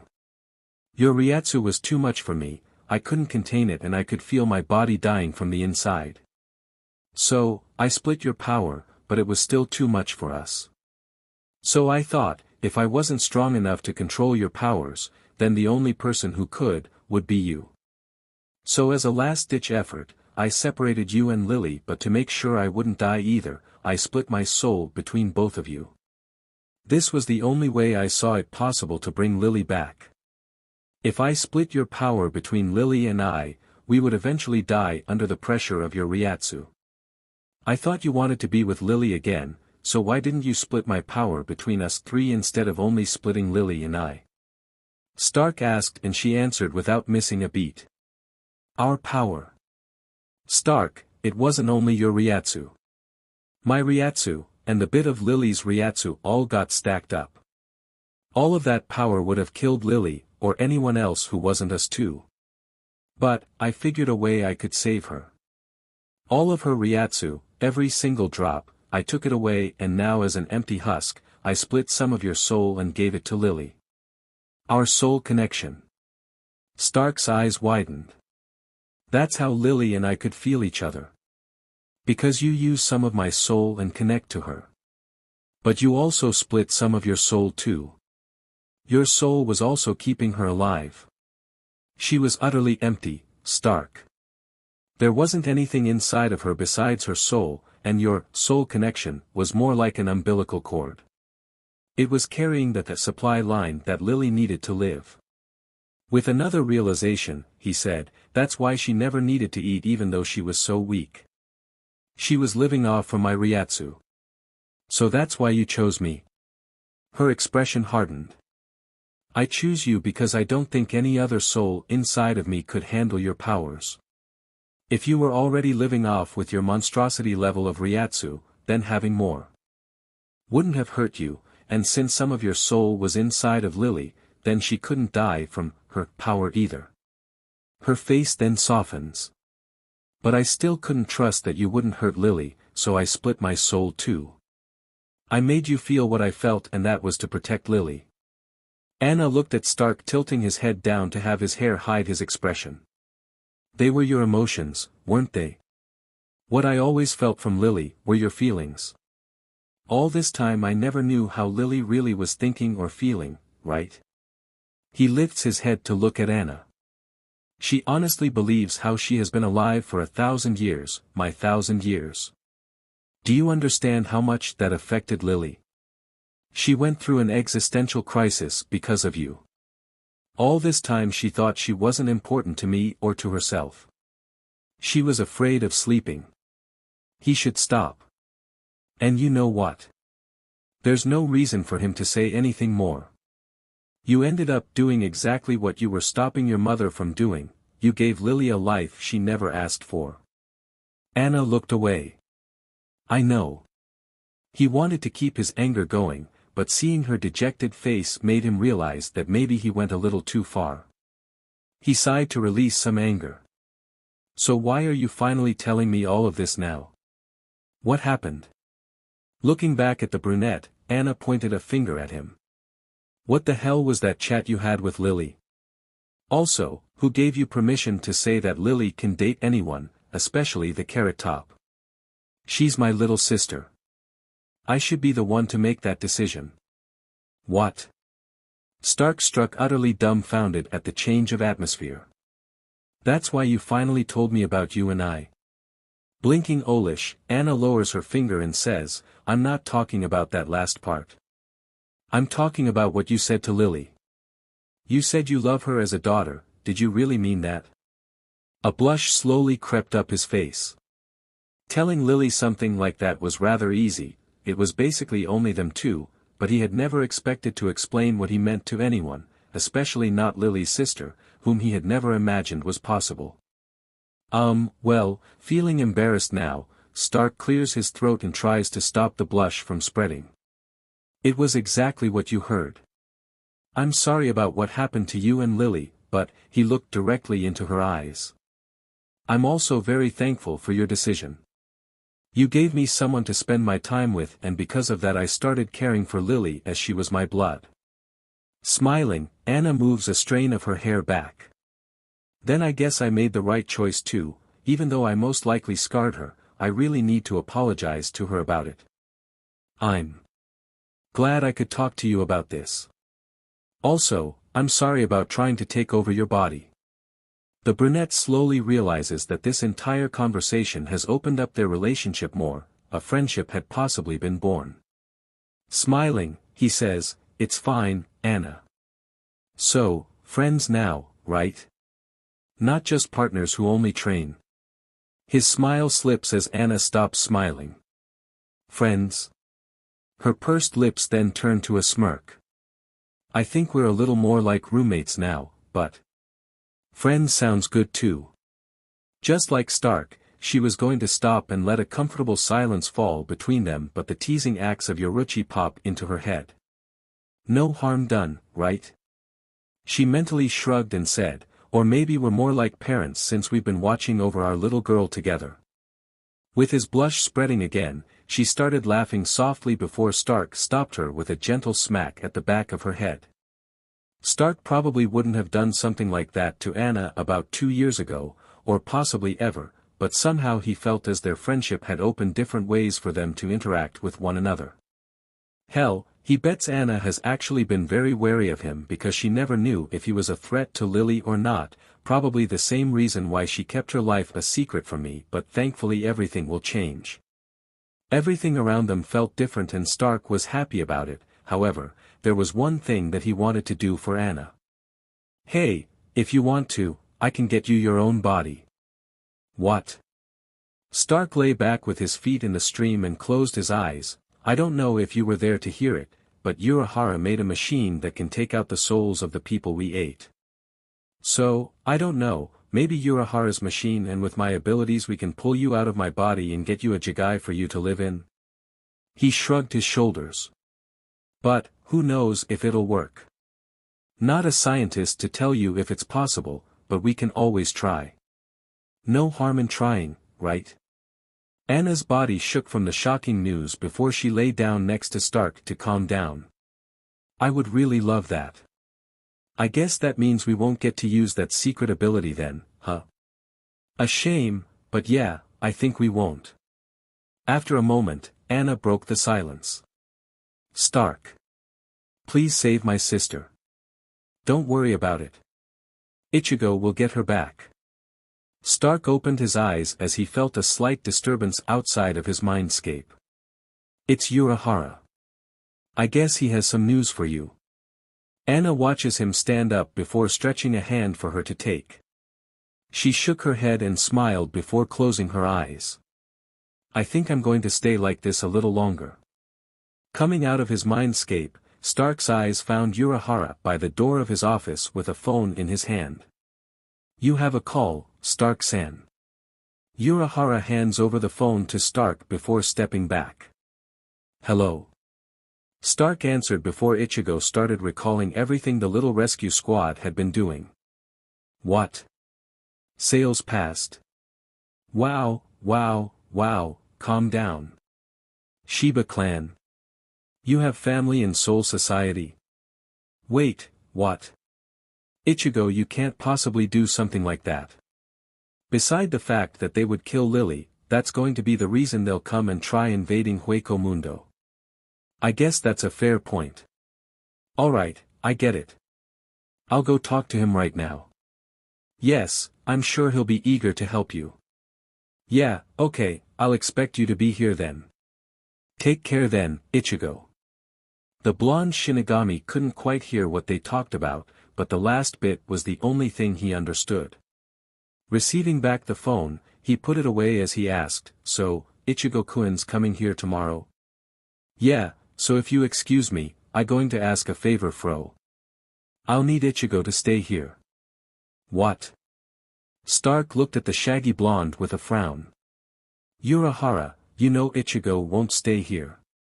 Once he gets what he needs, he'll go back to Soul Society. Stark.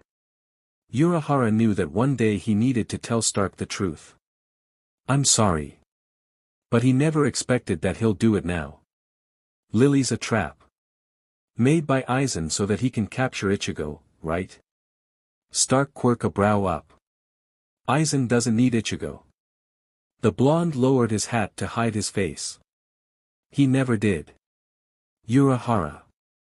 You told me that Aizen planned Ichigo's death. Was that a lie?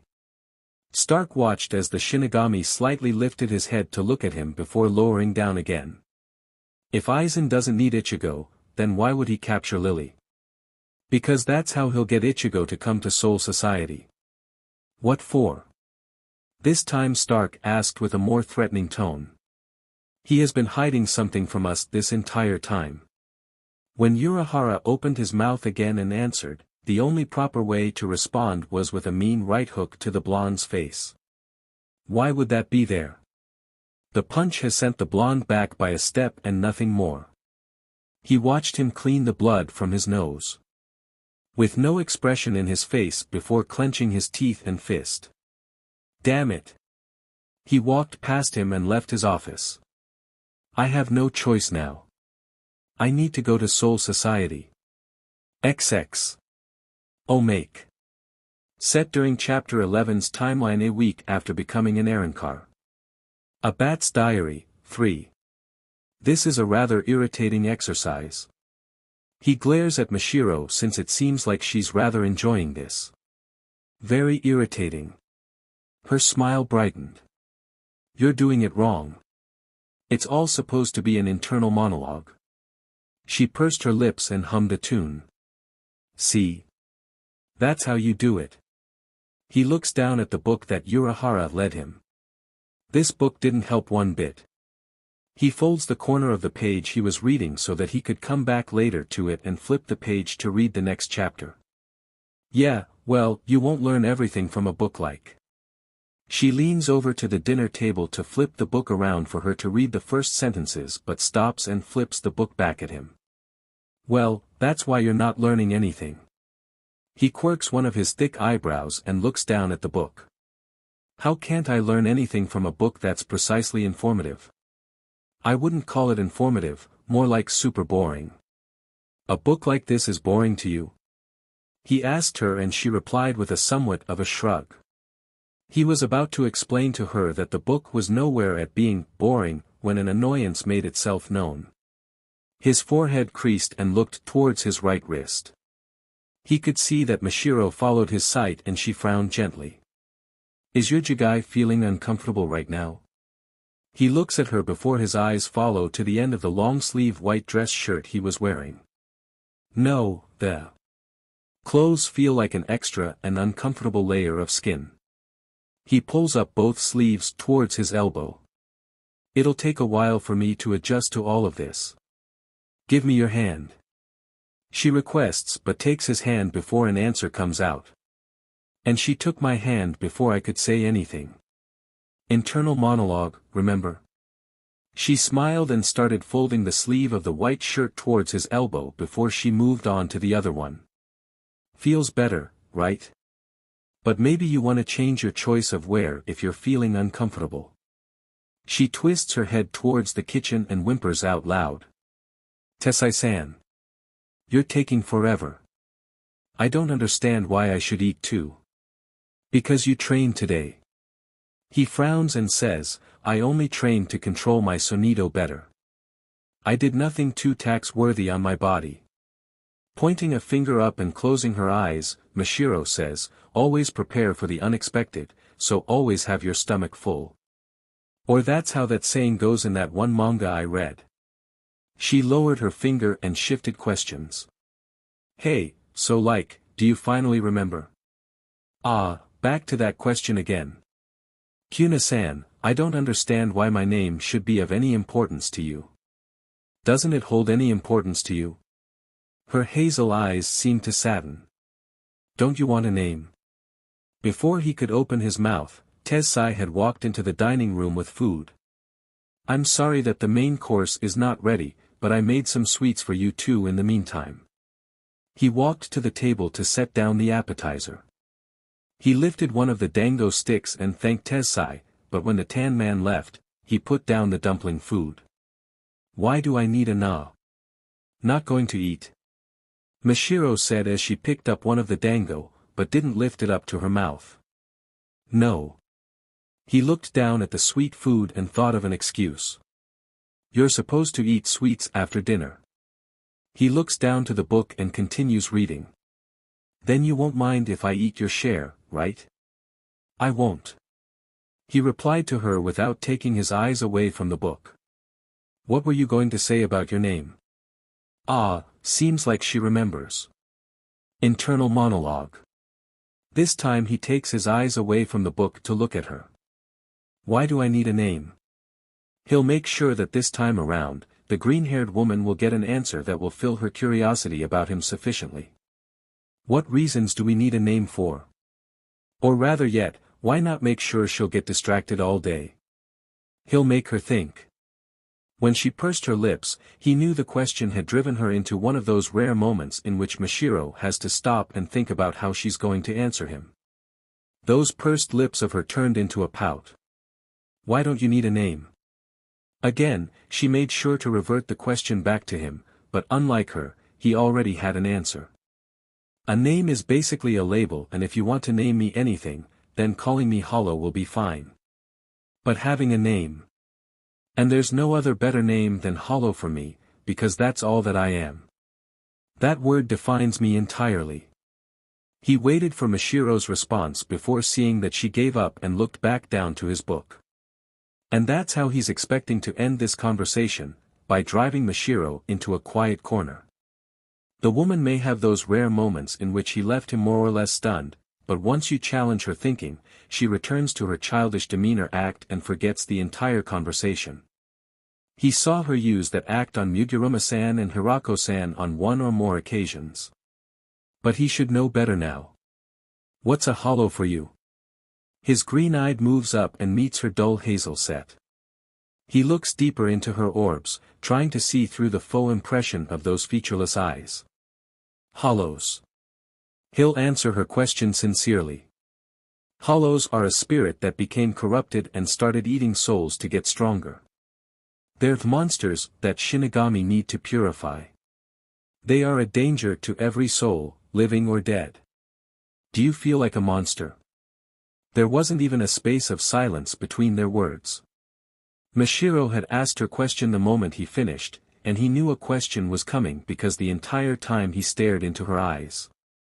Something had moved forward through the fog of faux dullness, but he wasn't sure what had come forward. It wasn't her typical sadness or happy-go-lucky attitude. What expression was it?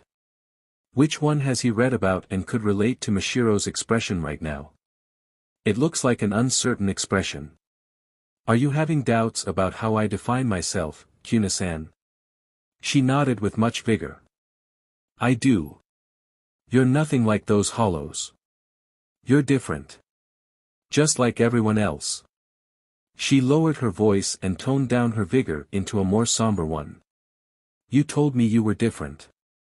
Then her stare intensified again. You may be a hollow but you don't act like one. That's why I won't call you Hollow. I want your name. He was about to open his mouth, but that's when he saw that an idea had popped into Mashiro's head. I know how to help you. Excuse me. He watched her get up and ran outside the room. There was a fleeting thought that maybe he should excuse himself and return to his room to continue his reading, but he would deny the curiosity that he wants to see where this conversation with Mashiro might take him. She's awfully patient with you, Hollow-san. Tessai said as he walked to the table and sat to the opposite side of him with a cup of tea. There must be something about you she's curious about. He took a sip of his tea before asking him a question. Have you really forgotten your name? Had neither of the Shinigami listened to him?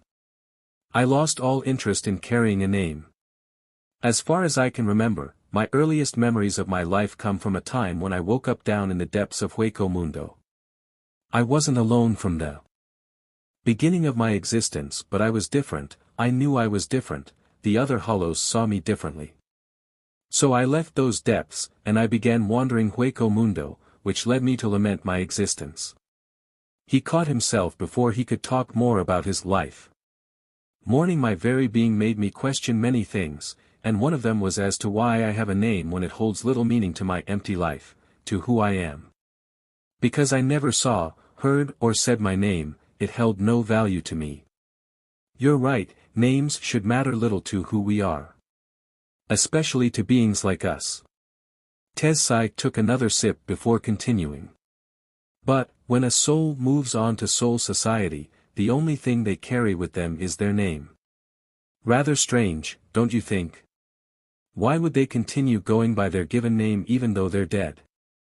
I like to think because it's the only thing we can carry after death, with our name on our back, we remember our life when we used to be alive, and that gives our names value because it was as that person who we live our life as. Do you remember when you were alive? He closes the book and gives Tessai his undivided attention. The tanned man smiled sadly. Those memories have become lucid dreams for me. They used to be a life I had lived, and sometimes I feel like I'm still living them. Sometimes I wonder if that's the case because I can still remember my name, and vice versa is the reason I have memories of my human life. Fixing him with a more serious posture, Tessai said, names are important. They contain meaning for people. They define who we are, and usually we're not who we think we are. You're saying that it's okay to get called a hollow, in your own words, a monster. Is that what you define to? Is that your value? No. Tessai smiled. Don't tell me that, Hollow-san. He then made a spinning gesture with his finger for him to turn around. Kuna-san's the one that wants to know. Nonchalantly, he turns his head to see that Mashiro was by the doorway holding what seems to be the bathroom mirror, and he could see that she was gripping the edges of the mirror tightly. For how long has she been standing there? Should he ask her? But the woman marched over to the dinner table and set the 3-foot-tall mirror right in front of him. What do you see? Is she literally asking what he sees? He looked at his reflection in his mirror. I see an artificial human-made body. Turning to look at her, he found Mashiro glaring at him, an actual glare. Not funny. Her glare loosens up. Get out of your jigai. She turned to Tessai and asked if the man could put a barrier around them. With a smile, the Shinigami had no problem and put a barrier in the dining room. He looked at Mashiro and she looked back at him with a glare that told him to challenge her, but he didn't. He jumped out of his jigai. What do you see? She asked again, and he did what was told. I see, but this time there wasn't any literal way of dodging the question, and that's why he stuck trying to give her an answer. I see you. She said as she looked at his reflection in the mirror. I can see a man's green eyes, white skin with black hair, and he's a curious, confused, and lost soul that doesn't have a name. He's also someone who doesn't know how to express himself and only knows emptiness. But he's there, I can see him. Do you know why he needs a name? No. He looked at her, wanting to know more. Because I want to be his friend. Why? Because if he had a friend from the beginning then he wouldn't feel like his life didn't matter, but now as a new you, I want to be his friend so he won't live the same empty life again. So that's why I want to know my friend's name. Just like that, he remembers one of their first serious conversations. The one which she figured out his life way before he turned into an Arrancar, a life in which he has still not told her anything about. That's why she was also treating him differently. She's not been careful around him for them to have some kind of mutual acceptance. Has this entire time has Mashiro been trying to be his friend by knowing and tolerating him? All this time he thought that perhaps she'd been trying to teach him some sort of deeper meaning to the entire name calling, but all she wanted was to be friends. The thought angered him. Friendship? That's why you want to know my name? So we can be friends? Trying to have friends is useless. From what I see, we're acquaintances, at most. The value of friendship that you speak of has no importance to me since I know for a fact that it can't be real. Our friendship can be real and I can prove it. She challenges him. How? By always being by your side, to show you how you can have a friend no matter what. That way you can see our friendship is real. How or why can she make him what to see her follow through on her words? How can she challenge his entire lifetime of disbelief? Why has he believed in something like nihilism this entire time? Because he himself had to live a meaningless life. Until now. Now, someone wants to change that. And all he has to do is share his name with her, Ulquiorra. So that they can become friends. Ulquiorra cipher. So she can prove him wrong and that friendships matter. Mashiro. She beams at him. Kuna Mashiro. Kuna-san, can you please return the mirror to the bathroom now? Tensai turned and smiled at him. Also, Cypher-san, can you please return to your jigai? He did what he was told and his eyes followed Mashiro. Can she do it? He turned to see Tensai stop by the kitchen doorway. Do you think she can change my entire fundamental beliefs? The Shinigami turned around with the smile still on his lips. Cypher-san, just by giving her your name, you're already starting to destroy your nihilism beliefs. Tensai left into the kitchen and he had a thought, his first thought. I gave her my name. As Mashiro came back and sat closer to him, he kept on thinking. Prove to me that our friendship can be real, Kuna Mashiro. He saw her gesture at the uneaten sweets and lifted one up with her before they both took a bite together.